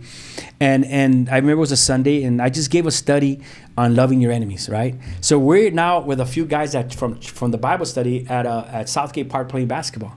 And this happened, about 2 years later? It was about a year later, something like that, where now we're at the basketball court. So I got the guys from the Bible study there. My brother's there. We're balling it up. And my brother comes up to me and says, hey, bro. I go, what's up? He goes, guess what? I go, what's up? You know the guy that shot me? I'm like, yeah, what about him? He goes, he's right there. And I looked, and he's right there with his homies. And so my first reaction is, go get him. So I'm walking. As soon as he tells me, I start walking over there. And my brother's like, what are you doing, man? I go, man, let's get this fool, man. He made our mom cry. He goes, bro, you can't do that, man. We got the people from the Bible studies right here. I said, bro, just come with me. In my mind, I'm thinking, I'm going to curse him out. I'm going to bomb on this fool, you know? So I walk up to him and I tell him, hey, Jerry, what's up, ese? And he looks at me and goes, what's up, man? I go, you know who I am? I don't know who you fools are. Like, he's disrespecting us, right? And I was like, man, well, this is my canine. You shot him, homie. He goes, you know what? And I went to your house and I was going to take you out and stuff like that. So I'm kind of telling him what I was going to do. And he's like, what? Oh, you vatos are from this gang. So he starts dissing me. And then I just say, I just want to tell you that we forgive you, man. And I was like, what the heck? Where did that come from, you know? And so I start crying. We forgive you, man, and if you don't get right with God, you're going to end up in hell, homie. I said, you know what, man? And he's dissing us. He's like, you know, screw you, screw this, screw that, all this stuff. And I just like, well, that's it, right? So I kind of say, we'll be praying for you type of thing, right? So I kind of walked away. Bro, you can hear a pin drop, right? Because this is happening right in the basketball court, and it's packed with people. So I'm just like, I start walking away, and I can tell there's an awkwardness with the guys from the Bible study. There's about maybe, I would say 10 of them because we were playing full court. And I said, come here, guys, come here. And they all gathered around me. I said, remember what I just taught you guys about loving your enemies? He goes, yeah. I said, man, God just gave you guys a perfect illustration of what it is to love your enemies. And I said, look, man, I got to go. But I was like, I was hurt, you know, like, I feel like God left me down. You know, because as I was walking away, I got in the car and I'm like, why'd you do that, Lord? Why you make me look like a punk? Why did you make me cry? You know, so I'm telling this to God, and my brother calls me, right? And he goes, bro, I go, hey, what's up, Angel? He goes, I just want you to know that you're real, bro. You know, that you're real. And I was like, yeah, I hear you, man. You know, but still I was angry inside, you know. Well, it kind of went away after a while, you know. It was a good story, you know what I'm saying? It's a good story. I got to share this story at my church, Calvary Chapel Chino Valley. I told my pastor about it. He's like, can you come and share that at the church? I said, yeah, I'll share it. So now the anger and all that is kind of gone, and it's replaced with the excitement that I'm sharing the story, right? So I'm sharing the story. You know, people get ministered by it. Oh, forgiveness, that's cool. This was crazy. After that, we run into the same guy a year or 2 years later, but this time we're at HP at a it's called a Social Security office, and it was a couple of guys with my mom. And my mom lost a Social Security card, so we went over there to get it for her. So we're standing there with my brother, and we're looking, and I look across the room, and I see this guy, but this time he's buff, like you can tell he's been working out. And I'm just like, man, why is that dude looking at us? Like, what's up with this guy? And I told him, man, what's up with that? They're looking at us, man. Oh, they're coming our way. And we're like, and I'm like, dude, that's Jerry. Oh, that's Jerry. It's on right now. We're gonna get down right now, right? So he's coming at us. And so by this time, I'm like, okay, that's it, Lord. I already forgave him twice. You know, I didn't do nothing. Not this time, you know. God was like, turn the cheek. And I was like, no, I'm not going to turn the cheek, you know. And besides, I'm done with cheeks, you know. And he's like, you know, I got no more cheeks. He goes, oh, you got 2 more cheeks. Turn them, you know. But I'm fighting with the Lord right here. And then he comes and says, hey, what's up, Holmes? I'm like, well, what's up, Ese? And he's like, well, man, I be looking for you fools, man. I go, well, don't look no further. We're right here. What's up? He's like, calm down. I'm like, don't tell me to calm down, Holmes. What's up? He's like, I'm trying to be tough, but I don't know how to be tough no more. It's been a few years now, you know? And he tells me, man, just listen to this, man. I said, what's up? He goes, he said, I've been looking for you guys for these past years. I go, why is that? He goes, well, remember that day at the basketball court? I said, yeah. He goes, man, I went home, man, and I couldn't stop thinking about what you guys said. He said, it led me to go to church where I gave my life to the Lord. He goes, the last couple of years, I've been going to church, and I'm gonna be a missionary to El Salvador. He said, and I told God, Lord, let me run into these guys so I can thank them. He goes, bro, and now you guys are right here. And we're like, what? He goes, yeah, man, I just want to say thank you guys. And we start hugging, you know, we're like, like we're all rejoicing and everything. And so we exchanged numbers and everything. And I look at my brother, and then I said, and then it hit me. You're the one that got shot, not me, man. You know, I just want to do the payback, you know. And so I told my brother, like, hey, bro, you okay, man? He's like, man, bro. He goes, I can't believe the dude that almost killed me. I go, I got his number on my phone, bro. And I was like, oh man, that's when it hit me. Like, oh man, this is serious on his part, you know. And I told him, look, Angel. I told him, bro, I know it's hard. I said, but I want you to know this. One day God's gonna use it for His glory. I promise you, man. Just watch. And I remember we got another opportunity to share the story, but now there's more to it, right? So it's not just the basketball court. Now it's the confrontation at the Social Security office. So I was able to share that at a big gathering. I would say it was about 3,000 people. It was called the Whosoever Conference, and we were there, and my pastor wanted me to share this story, so I shared it. Everybody started clapping, of course, yeah, standing ovation, and we're like all this stuff. And I even said, look, if you don't believe me, I'll have my brother for display in the back over there. You know what I mean? You guys can see that I'm not lying. So anyway, at the end, my brother, people were like, hey, you guys, he's showing off his scars and all this stuff. And I'm looking at him. And afterwards, I walked up to him. I said, hey, bro. I said, do you remember what I told you that one day God was going to use it for his glory? He said, yeah. I said, well, here it is for his glory, man. And now look, now we're making a movie of all these things that the Lord put us through. And again, and that's one chapter of my life.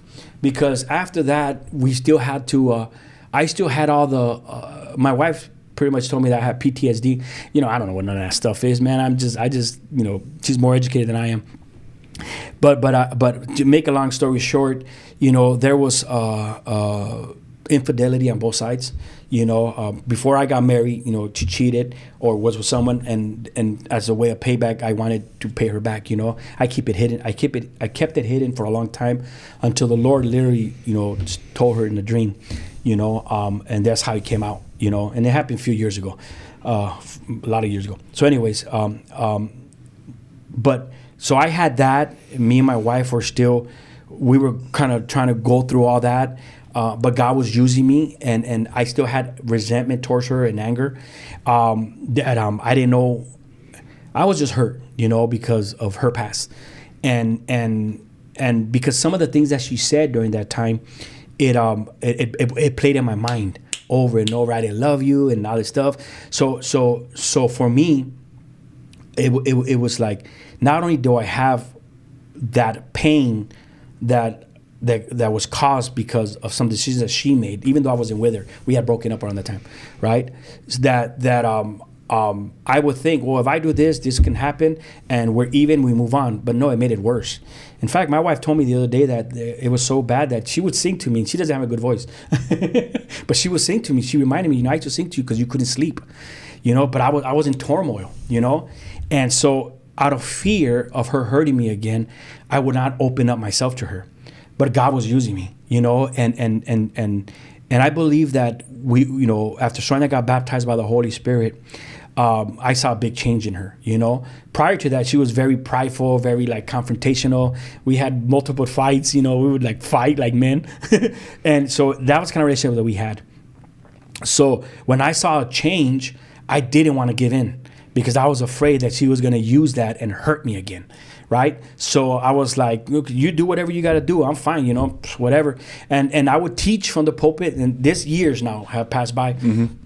And throughout these years, I saw my wife reading her Bible, praying. I would get angry when I would see her praying for me. I'd be like, don't pray for me. Pray for everyone else. Don't pray for me. And one day she would tell me stuff like that. She would tell me stuff like, man, I wish that guy in the pulpit would come home with me one day. And I would literally tell her and believed that God loved me more than he loved her. So that was still brewing in my heart. I was just a mess. Even though God had saved me, everything had to come out because I couldn't do what God was going to do through me as long as these things were in my heart. So all that started happening, and then until one day that I heard my wife sharing with someone about where she was at, and she was just honest and pretty much said, look, David, as far as I remember, I was pretty much living after David's faith. I had to have my own faith. And when God asked her if would you follow me if David leaves you? Because that's how bad it was, where this marriage would end up in divorce. So she, it took her a while for her to answer, but I heard her tell the person that she told God, Lord, even if David leaves me, I'll still follow you. I think that was the day where God opened my eyes to show me that I was wrong. So from that point on, she didn't know this, but in my heart, I was battling with guilt and shame and how dare you do this and you did this. The devil had a ball in my mind. But I was doing a lot of things that was wrong. There was a lot of anger outbursts. Many times I threatened to kill my wife. In fact, I shot at her when we were younger. You know, I tried to kill her. You know, I missed. That's why I said I was a bad shooter. but even good for you and for her. Oh, I know. And for other persons. Yeah. But you know something that was crazy, because after that, you know, we would still get, and I look back now and I realize why my wife got to a point where she was very defensive. She would put up her guards because she wasn't going to let me hit her. She's, you know, again, and stuff, because I did hit her. And so I understand now, you know. So whenever I got crazy, my wife was ready to, like, I'm not going to let you hurt me. And so this kind of poured out into my kids, you know, where I would, like, try to punk my kids to submission, you know, had the gangster mentality, man, you don't do that, you know, type of thing. And so there was so much, right? So, but now the Lord, I think God said, okay, I already changed Sonia. Mm-hmm. Now I'm going to change you. And it was that moment when I heard her say that to that one girl. And from that I can honestly say that's when God really started talking to my heart. I can hear him, you know, I can feel what he wanted to do something. So I end up battling. And so to make a long story short, things started getting better in our marriage. A little bit better, but it wasn't until one day we had a big argument. In that argument, you know, I threatened her again, and I went outside. I literally went outside, and I told God, I'm not going inside no more until you change my heart. I am tired of this. I'm exhausted.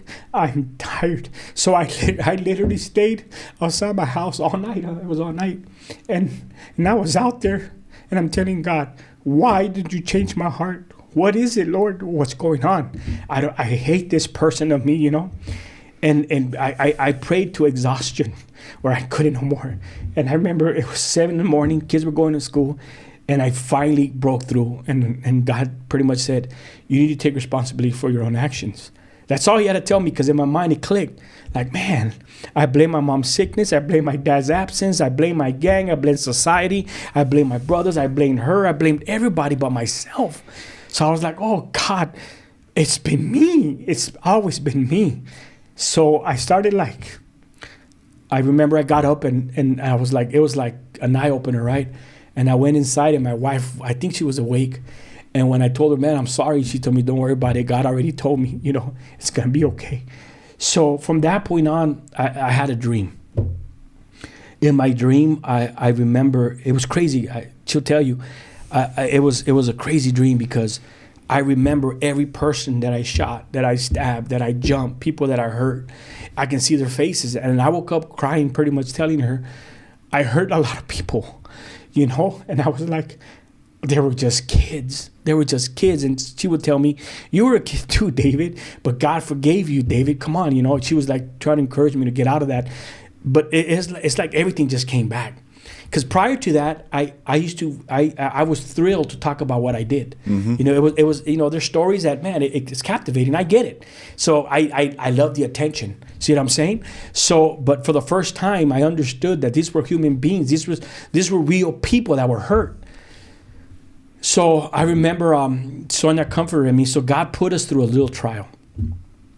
God used my son, and what he did is my son rebelled, of course. And there were some things that we had to deal with him. But this time, me and my wife were locked arms, and we were going to do this together. And it came to a point where we were going to, because my kids was in drugs and drinking, living that life, you know, I tried to punk him. You know, I did. I came back from church. He had stolen our car. You know, I called him, if you're not here, I'm gonna knock you out, boy. I told him, I'm gonna call the cops on you. You better get over here. So he got there, and when he got there, I tried to use my old ways to try to get to him. So I walked up to him and I told him, you little punk, you know, take that smirk off your face. I'll knock you out. I'm like kind of doing that, giving that attitude, right? And I told Sonia, man, I gotta get away. I gotta get away. So I remember going into the room and I prayed. And I said, God, help me. I don't, you know, like, man, I don't want to do it like this. You know, I really messed up enough, you know, like, just help me. And God told me, you hit him, you lose him, David. You hit him, you lose him. So I said, ugh. So I went back over there and I looked at my son. I go, Isaac, I love you, man. I said, I'm sorry for calling you a punk. You know, I shouldn't have done that. That's not me no more, Dad. I'm sorry. I love you. But I told him, but look, you can't stay here, you know. If you want to stay here, you got to be repentant. You got to repent, you know. If not, you got to leave that. So, you know, I said, it's your choice. That was our conversation. And that's in a short version. So my son, I said, so your choice. So he gets up and he's getting all his clothes. And this is what I like about God. He always gives you like this dramatic back scene, right? It was raining out there, in the back. And we're looking at each other like, what he's going to do? What he's going to do? He's going to leave? He's not going to leave? And I'm thinking, nah, he's not going to leave. He's just messing with us, And how old is he at the moment? Now he's older. Now Isaac's what, 27? 28? I think 28. He's 28. But he was 18 at that time. So we were like, okay, you got to go, right? Type of thing. So he's grabbing his stuff. He's about to go, and we're like, no, he's not gonna go. I'm looking. His older brother's looking at me like, Dad. My daughter's like, Dad, do something. And I'm just like, no, we'll see what's gonna happen. And he walks and he stops by the door, and I'm just like, oh man, Lord, right now he's gonna turn around. And he walks away, and he gets in his car, and it broke my heart. I remember. Sorry, but I remember. It felt like he had died, like if he died that moment. And me, my wife, my kids, we were all crying. And I remember telling God, like, why, Lord? Like, please, like, let him come back. Please, God. He's my blood, it was different. I guess I was feeling what my dad was feeling, And I remember just thinking, like, God, please, like, help, help. And you would think he was going to come right back, but he did. And he ended up moving out. And I was checking up on him, like, oh, look, he's using our money to buy weed. He's doing this, he's doing that. And my wife was like, let it go, blah, blah, blah. And I go, no, he's messing with us. Now he thinks he can put one on us. Oh, I'm going to knock him out, all this stuff. But it was the Lord testing me, And I remember Sonia tells me once, you know what? Because I was kind of like being a spying on him and all that. And then Sonia tells me, like, stop. She tells me, and I'm just paraphrasing what she said. She said something like, man, you know what? You're the man. You're the one that's supposed to be leading me, not the other way around. And I told her, but you don't understand. This hurts. She goes, I know it hurts. Don't you think that I hurt too? And I was like, yeah, but man, I just want to scream. She's like, well, scream. So I joined God in this dramatic thing, right? So I said, okay, yeah. So I started screaming. And then we both scream. Well, I scream, and then she comes up to me. She hugs me. And then I was like, okay, I'm done. I'm going to put it at the Lord's feet. So I did. I put him at the Lord's feet. I said, God, and I prayed the same prayer my dad prayed. Lord, do whatever you can, but don't kill my son and send him to hell. That's all I ask. So I can only say after that I was able to sleep. It's like there was this burden lifted. I really put it at the Lord's feet. And so God told me to date my son. So I said, all right, I'm gonna date him, and I'm working up to why I did this. So I ended up dating my son, and he would come over. After a while, he was living off his car actually, because they kicked him out because he couldn't follow the rules on that side. So what happens is that he starts coming around, and I start looking at him, and I'm like, oh man, and I remember one night, he was there, and he's asleep while we're watching a Laker game, and I just start like touching his head, and I'm like, Lord, please, Lord, save my son, And I remember I told Sonia, like, just let him spend the night. And she's like, no, we can't. We can't lower the bar, because if we do, he's never gonna change. We gotta stick to this. I said, all right. So I said, Isaac, get up, Daddy. And he woke up. He goes, Dad, can I just spend the night? I no, you gotta go, Daddy. I said, look, you can come and hang out and all that stuff. We told him. I said, but you know what? But when it's time for you to go, you gotta go, Daddy. Sorry, Daddy, we love you. You can only come back if you repented, So he said, all right, Dad. So he gets up, and of course it tugged at my heart, like, man, you don't want to kick your boy out, So he leaves, and then he calls us, and I don't know if it was a day or I don't know, but it was in the process of 3 months. So he calls us and he says, Dad, Mom, can I talk to you guys? We're like, yeah. Can I come home? I said, yeah. So he comes home. He goes and pretty much tells us, can I come home? And we're like, well, are you repentant? Type of thing. And he's all like, yeah, Dad, yeah, I'm repentant, so type of thing. So like, yeah, praise the Lord. We were excited inside. But then he tells me and my wife, Dad, and again, I don't know the exact words, but it was something within these lines.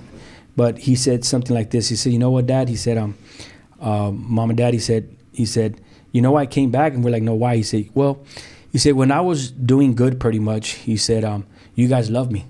You guys love me. He's all like, but I noticed that when I was doing bad, you love me the most. And when he said that, God told me, David, if you can love your son that much, how much more you think I love you?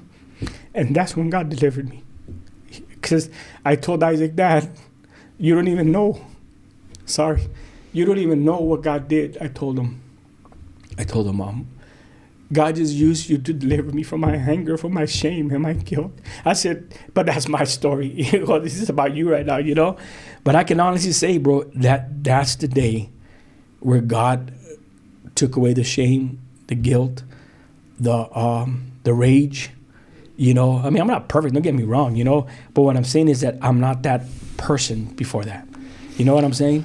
That was the Lord.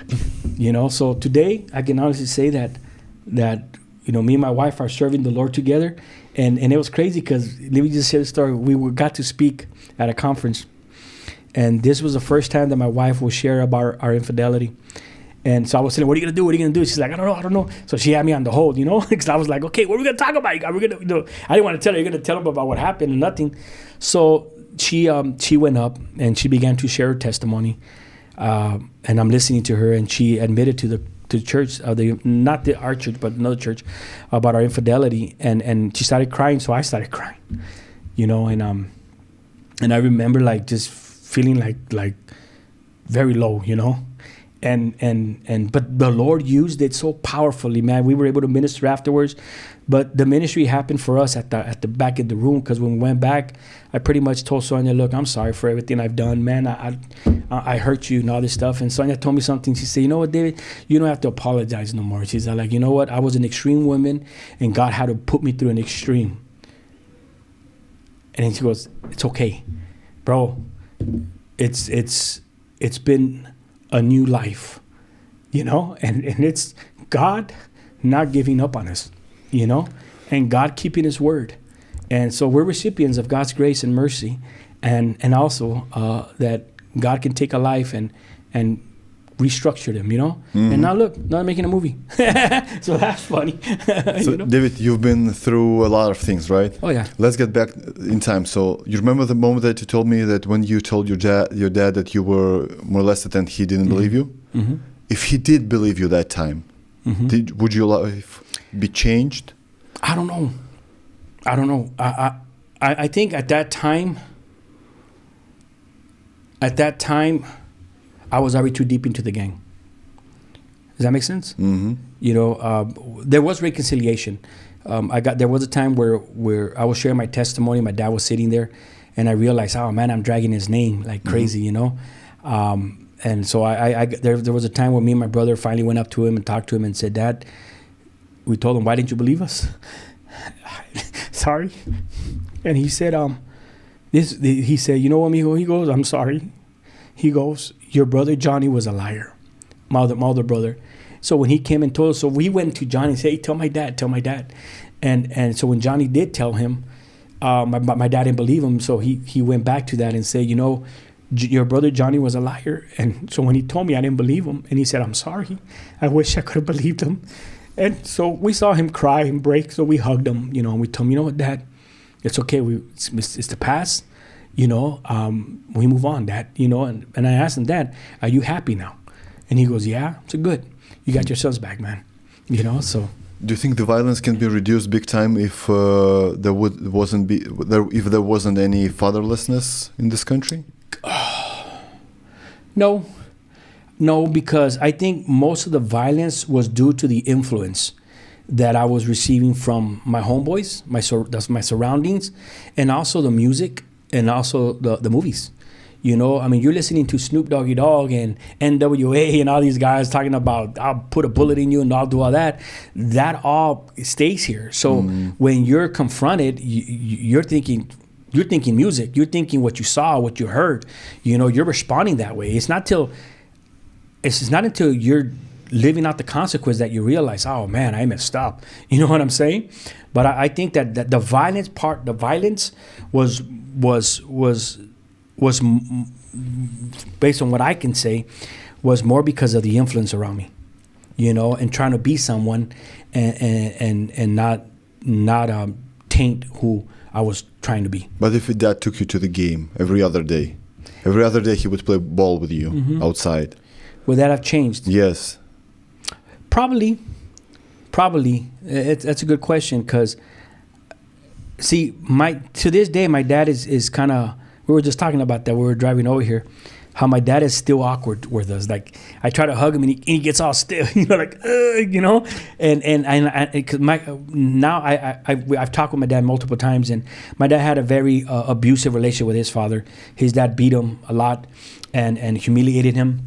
Hurt people. Hurt people.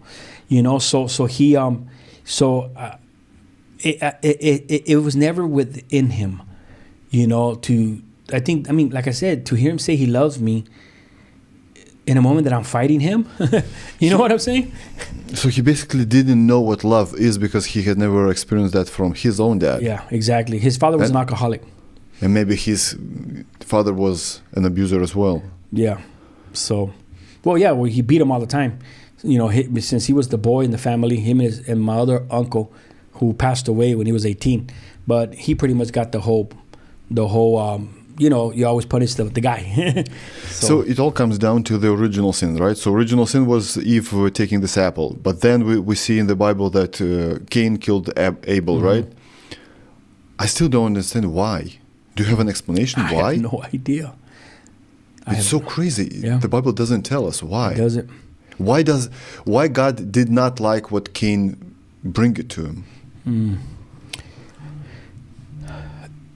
If I was to give you an answer, it would be speculation more than truth. So if you let me think a little bit, I would say, if you let me be open with what I want to share, is the Lord wanted a certain offering.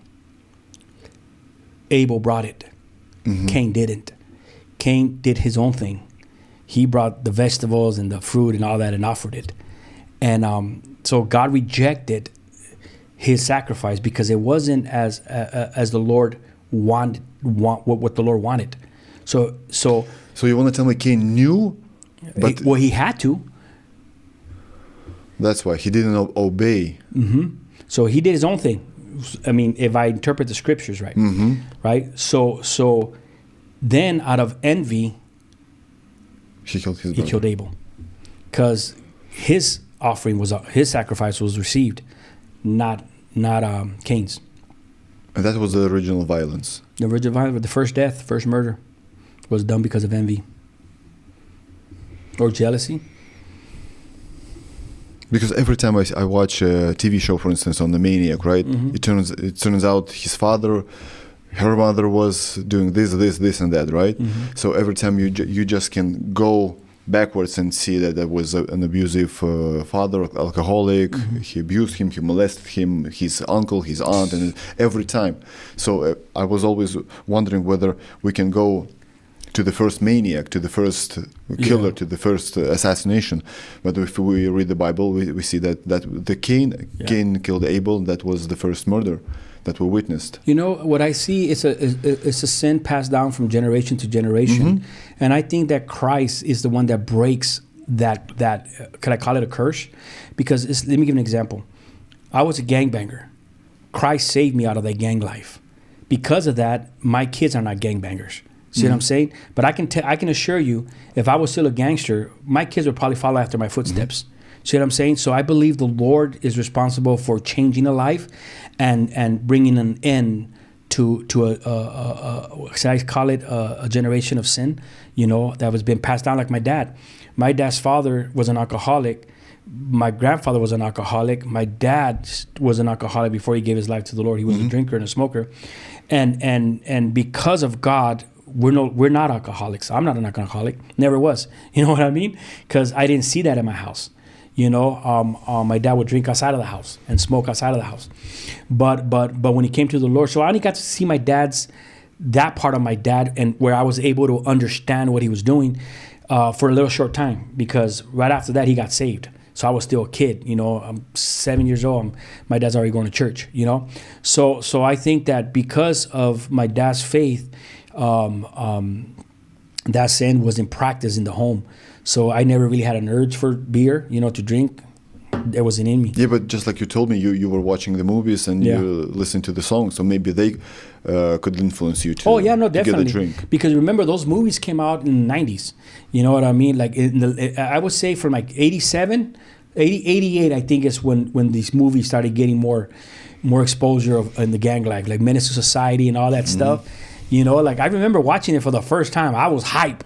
I wanted to go into a liquor store and shoot somebody. You know what I'm saying? So it was already like, let's do it, you know?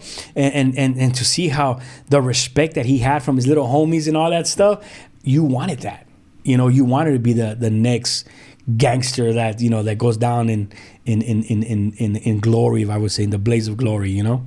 So yeah, I think for me, at least in my life, I think the violence part was mostly influenced by music and TV. But do you view those movies and those songs right now as degenerative? What? Degenerative? Define that for me. Bad influence? Yeah. I think movies, they do influence people. But why do so? Right now we see on the stage. First of all, we see Satan and the devil worshiping on the stage, big time, right? They're not even hiding. So there's one. Another one is there are still some artists and some singers that praise love not to the God, but they praise love to women, right? Or women praise love to men, broken hearts and etc. Like Celine Dion and etc. But at the same time, we have this. Third category that still sing about the criminal life, being in the hood, doing this and that stuff. Do you think they do it because they live that way, or they just want to get the attention and that's the only thing that they can do? I think that they were influenced somewhere along their lives, either a family member, maybe they check this out. I'm a chaplain for the sheriff department, and I talk to a lot of chaplains. I mean, a lot of deputies. I'm sorry, and it amazes me how fascinated they are with that culture, the gang culture from the 90s. You know, because I'm talking to them and, you know, I'm telling them about the movie and everything, and they're like, yeah, and what about this? And I remember this. Yeah, you know this guy?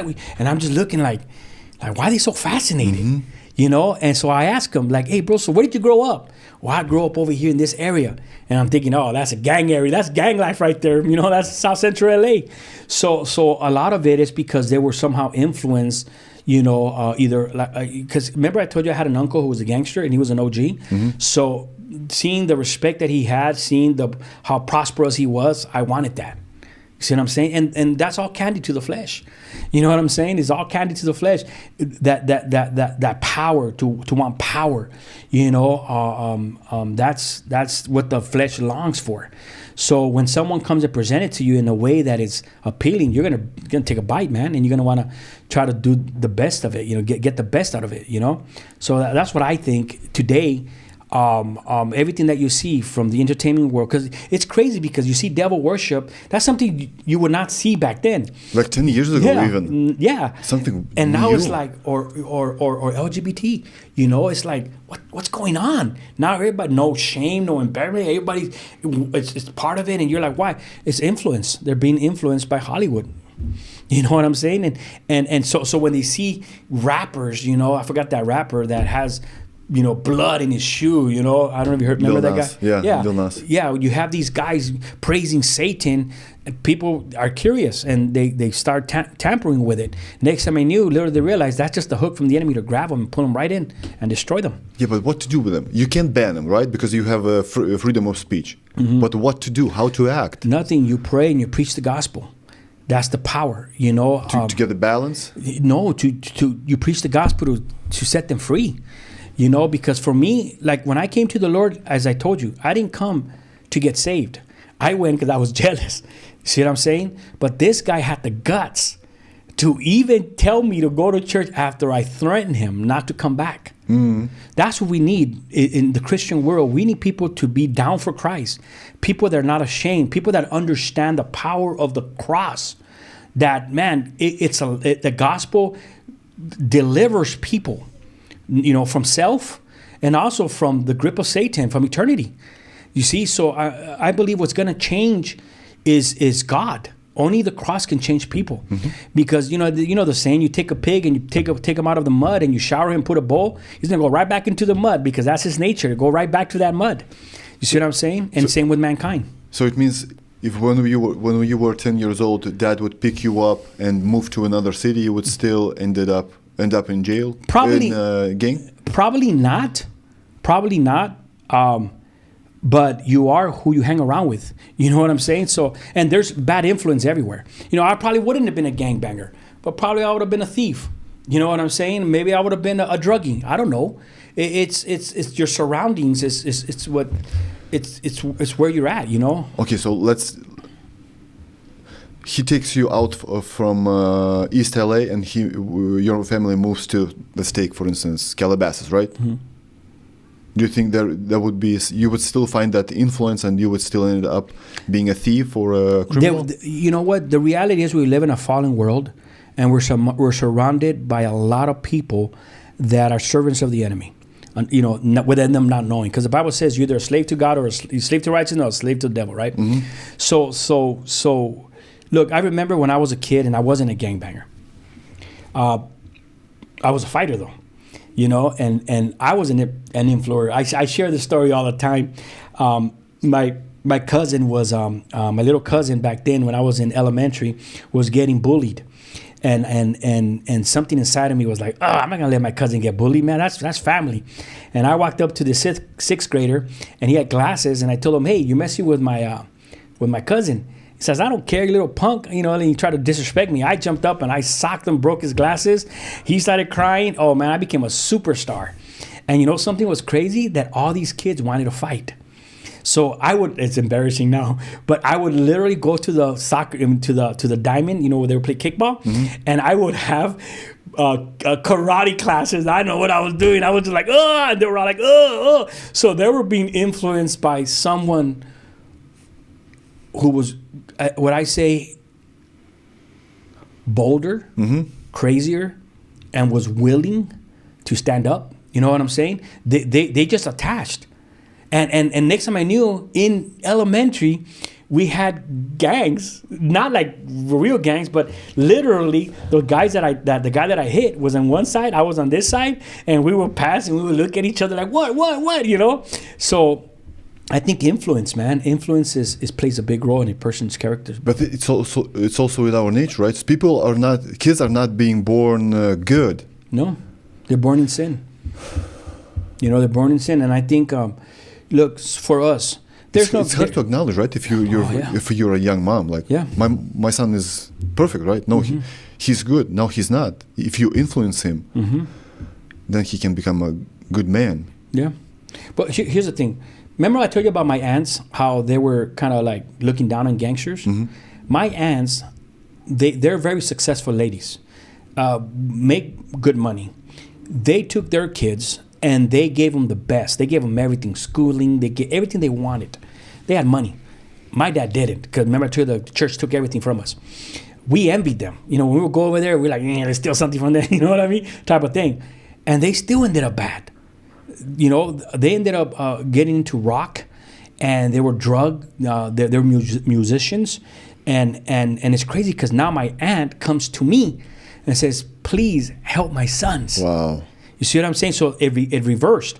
So I can tell you it's a matter of our nature. And here's the thing. What is the fighting chance? If I can be honest with people, is this. Give your life to the Lord and start raising your children in the ways of God. You start from their little.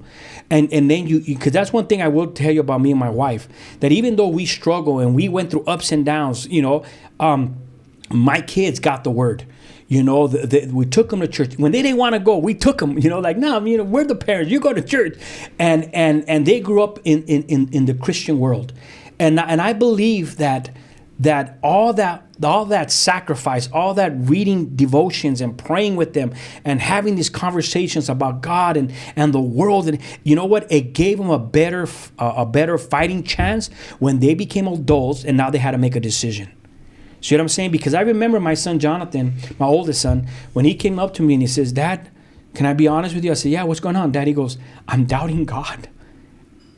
And you know, I could have been like, oh, come on, man, come on. You know, we taught you from we were kids. And I said, Daddy, can I share something with you? He goes, yeah. Remember? You called his son Daddy? I called him Daddy. I don't know why. So I told him, Daddy, remember when I told him when me and your mom were struggling financially and the Lord came through? Yeah. Dad, remember this? Yeah. Remember how when we did this? Yeah. So I was reminding him of how God has been good in our lives. Mm-hmm. And you know what he told me? Thanks, Dad. I just needed to be reminded. That's it. That's all you need. And you know what? Why? Because we put in the work when they were little. Mm-hmm. You see what I'm saying? The first one's always the bad one because you experience with the first one. You know what I mean? So for him, I understand that it was going to be a little bit harder in a sense because he saw us when we were raw Christians. We were still being worked on. It was the early 8 stages of our Christian walk, but I believe that he saw enough, heard enough to be able to say, there has to be a God. Because I know what my dad was. I know what my mom was. See what I'm saying? So we gave our kids a fighting chance with their faith. Because right now, our faith is under attack in the universities, right? Within the indoctrination, right? And even elementary, man, they're trying to put this junk on them, right? So it's sad and it's heartbreaking. So they have the whole world going against them. Yes. So my thing is this, listen, if you're a Christian, what are you doing? Spend some time with your kids. Tell them about God. Put them in area. I used to take my kids to missionary trips. They got to see God work in tremendous ways. See what I'm saying? So when it came to the point where the devil was going to use doubt to try to destroy their faith, they had too much evidence to say, nah, there has to be a God. I know what you're doing. Yeah, they're just struggling right now. So I would say this, look, yes, we're born sinners, but we have a God who can penetrate to those little hearts through his word. The Bible says that the word of God is alive and is sharper than a two-edged sword, right? And it's alive and it works. It works. So what we need today is more Bibles, man, and more faithful Christians who are going to put in the work. Because if not, then we're going to fall. We're going to fail. Amen. David, I'm so thankful for you to come and to share your testimony, your story. Like, man, everything that I've heard, we're not used to this stuff in Lithuania. We were always watching this stuff in Hollywood movies, on TV, and we're like, that can be real. But when we hear those stories just like yours or just like Jesse told his, I'm amazed that this was reality for some people. Yeah. I'm so glad that you're still alive. You have kids, you have a wife, and you're a man of God right now. Praise the Lord, man. David, the last question on my podcast is always the same. Let's have 2 assumptions with you. Assumption number 1 is the President of the United States is the most powerful human being on planet Earth. Assumption number 2 is you become one. You become the President of the U.S. And you've got this Secret Service at your disposal. They know all the answers in the world. You ask us, they give you an honest answer. What would be your first question? Why did you take the Bibles out of the school? Do you know the answer? I don't. Well, yeah, because they want to do their own thing. They push God out of everything, courts and everything. Because see, I think this world and look. Do you think it's all coordinated? The what? Coordinated everything? Everything is done on purpose? Well, you got to understand something. Based on the Word of God, things are going to get worse than they're going to get better. The Bible says pretty much that in the last days, what's right will be wrong and what's wrong will be right. The Bible says that it's going to be like in the days of Noah, where they were given to marriage, right? Sexual relationships with anyone. Homosexuality was abounding, right? Drunkenness. I mean, he says, like it was in the days of Noah, it's going to be like that. So as I look at the world through a biblical perspective, I can tell you that it's winding down. I do a lot of Bible prophecy. And I understand that especially like right now with the wars going on, the alignments of these nations coming together, some that never has happened before, you see that, and that's Ezekiel 38, where it talks about, where these nations are going to come together, going to go against Israel, and Israel wins. You know what I'm saying? Like, So as I look at this prophetic calendar that in the Word of God, I look and say, you know what? Everything is going according to plan. So my job is not to change this nation. My job is to change the heart to the preaching of the gospel of Jesus Christ. Yeah, but your purpose then is just to inform people to get to the God so they would not get mark of the beast, so they could be saved. Because you cannot be saved because you either blaspheme the Holy Spirit or you get the mark of the beast, right? Yes. So I don't believe. Well, I'm a pre-tribulationist, which means that I believe there will be a rapture that takes place. Yeah, will be taken out. I'm a strong believer, and I have biblical reasons why I believe that. I believe there will be people that get saved during the 7-year tribulation period. I don't believe, but because the church will be taken out, the world is going to be left to individuals getting saved, because I believe people will be getting saved through the 7-year tribulation period, and there will be people getting saved. And the reason why I said that, because in the book of Revelation, there's that chapter, I don't remember exactly, but it talks about the tribulation saints that are under the altar who were killed because of the Antichrist, and they're crying out to God saying, how much longer before you avenge our blood? So these were the ones that died during the 7-year tribulation. I believe these are the people that are going to get saved through the tribulation. But for us right now, I believe that once it's called the day of the Lord, the 7-year tribulation period, where God pours out his wrath upon the world. 7 years, not 3.5? No, it's 7 years. So the 7-year, it's a long study, but let me see how I can break it down. In the book of Daniel, the Bible talks about the 70th weeks of Daniel. Okay, the 70 weeks, each week represents 7 years. Right? So when you do all the math, you do all this stuff, pretty much 69, it's 490 years, right? So pretty much there's all these prophecies, including Messiah, him getting killed, and so forth. For all that, it leads up to the numbers that is complete, the building of the temple and all that stuff, all took place already, and it fulfills 69 weeks of Daniel's 70th week prophecy. There's 1 week left. 1 week, which means that week, each week I said represents 7 years, correct? Yes. So there's 1 week remaining that God still has to fulfill to the nation of Israel. He can't do it now because remember when Jesus came and he came to Jerusalem and he was crying and he said, "Oh, if you guys would knew this was your day." You know, in other words, you had the scriptures, you knew that I was going to come riding in, you know, through those gates, but you didn't catch it. You missed it. And then he said, because of it, man, you're going to be destroyed. You're going to be conquered. And that's in 70 AD when Titus the Roman came in, destroyed Jerusalem. And ever since then, Israel have not had their temple built. See what I'm saying? So here's the thing right now. So from that point on, God stopped working with the nation of Israel. 69 of those weeks have been completed. There's 1 week left. When does God complete that week? Well, right now we're living in a time what is called the days of the Gentiles. And there's a number that God has according to scripture.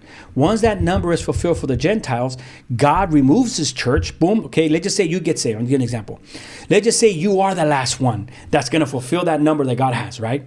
And you get saved. Boom. As soon as you get saved, the time for the Gentiles stops. And at that time, God draws his attention back to the nation of Israel to fulfill the final week of Daniel's prophecy. So that week is 7 years. Well, according to Jesus, Matthew 24 and Daniel chapter 9, the Bible says that there's going to be the Antichrist, right? Who comes and makes a pact with the nation of Israel. So when you study Revelation, you see how the Antichrist comes in the white horse and the pale horse, the red horse, and all that stuff. And they all represent different things that are going to occur on the world while it's happening. Israel comes in. The Antichrist comes in. He gives Israel what they want. They want their temple. Right now, yes. I can tell you, I've been to Israel, 8-9 times? And I can tell you this. I have visited a place called the Temple Institute. This is a Jewish place. And what you see there in their, I would say museum, but they told us it's not a museum. It's actually the artifacts and the utensils that they're going to use once the temple is rebuilt. They have the robes of the priests made. They have the blueprints to the temple being rebuilt. They right now are practicing twice a week in how to offer a proper sacrifice. Right now, there's commercials. You can Google it on YouTube. Google commercials for the building of the temple. They have commercials that they're getting to rebuild that temple. But you can't build that temple right now. Why? Because the Muslims have their Dome of the Rock there. So if the Jews try to build that temple there right now, they'll go to war. So how do you do it? How do you get? Well, the Antichrist is going to have a solution. I have a theory. You know what I'm saying? When I go to Jerusalem, and I take the church there, I'll tell them, look, check this out. I said these are the eastern gates where the Lord's going to walk in through, right? So the Bible says that he lands right on the Mount of Olives, and he walks across, and he makes himself in. He goes in through the eastern gates, and then I said, but check this out. Right outside the gates, right now in Jerusalem, you have all these tombstones there that the Muslims put there, so that to keep the Messiah from walking through there, because a Jew cannot defile himself, right, by touching the body of the dead person. So they buried all their people there so that Jesus won't walk through. I'm like, come on, man, it's Jesus. Come on, he's the creator of the world. You think that's gonna stop him? So if Jesus walks through there and he makes himself go in through those things, so in the original spot, the temple is not sitting where the Dome of the Rock is right now, but to the right of the Dome of the Rock, there's a little dome called the Dome of the Spirits. That is the high peak of where Abraham offered was going to offer his son Isaac, and the Lord brought the lamb and so forth, right? So when you go to Israel, and there's a tour that takes you underneath, so you can go around, Israel through the bottom where the original city is, you're going to come across that place where the Dome of the Spirit is, and in it's blocked off, and you have Jews that are praying. And when you ask them, what's going on here, they'll tell you they believe that the Ark of the Covenant sat right on the other side of this rock right here. So here's the thing. So if Antichrist comes and says, listen, I have a solution so that the Muslims can have their Dome of the Rock place of worship, and the Jews can have their worship, and there can be peace. And let's just say, okay, it's a theory. Let's build the temple right here. Check this out. When you study the structure of the temple, the inner court, the outer court, the court of the Gentile, the women court, the court of the Gentiles, and so forth, it's crazy, because if you put the temple here, here's where the Dome of the Rock is right here, right? And if you built the temple where the eastern gates are at, right here where the Dome of the Spirit is at, check this out. To the left, according to all the calculations and all the measurings and all the location of the temple, you're going to see that the court of the Gentiles is placed exactly where the Dome of the Rock is. So the Jews can have their temple, the Muslims can have their, and they can coexist. That's just a theory, though. Okay. Mm-hmm. So if Antichrist comes, tells them a solution, they do it. Now there's peace, peace, peace. The Bible says when you hear peace, peace, then sudden destruction falls upon the earth. Yes. So there's peace for 3.5 years. Mm-hmm. Jesus said after 3.5 years, then Antichrist comes and says, hey, I'm God, worship me. And that's where the mark of the beast comes. And now the Jews' eyes are open. Boom, their eyes are open. They realize that Jesus is Messiah. At that time, 144,000 get saved, and they go and they preach the gospel for the last 3.5 years. Jesus calls it the Great Tribulation period. So you have the Great Tribulation. So you have the first 3.5 years is the tribulation period, and then the other half of the 7 years is called the Great Tribulation period, where God now intensifies His wrath upon the earth, which will be where God, pretty much the world's coming to an end. And then after that, you have the Lord's return, and then blah, blah, blah, and then you go from there. There's a lot. So rapture is a good thing. Oh, it is. For me, it's like this. I tell people call it the Great Escape. I say, no, it's not an escape. It's just that the Bible says that when you study the scriptures, you will know that every time right before God poured out His wrath upon a nation, He always delivered the righteous, right? Lot took him out. Mm-hmm. Noah removed him. Because the Bible says that we're not appointed to God's wrath. It's like this. If you have a house and you have to fumigate it, you're not going to fumigate your house with your kids in there. You're going to remove them first before you throw your wrath on these roaches and whatever, right? Same with the Lord. We're not appointed to God's wrath. We've been saved by the grace of God. So why would God put us through the 7-year tribulation? Doesn't make sense. That's good to hear. It's very good to hear. Yeah. So for us, I tell people we're not looking for signs. We're waiting for the trumpet to be sound, because the Bible says when that trumpet sounds, we're out of here. And I believe that.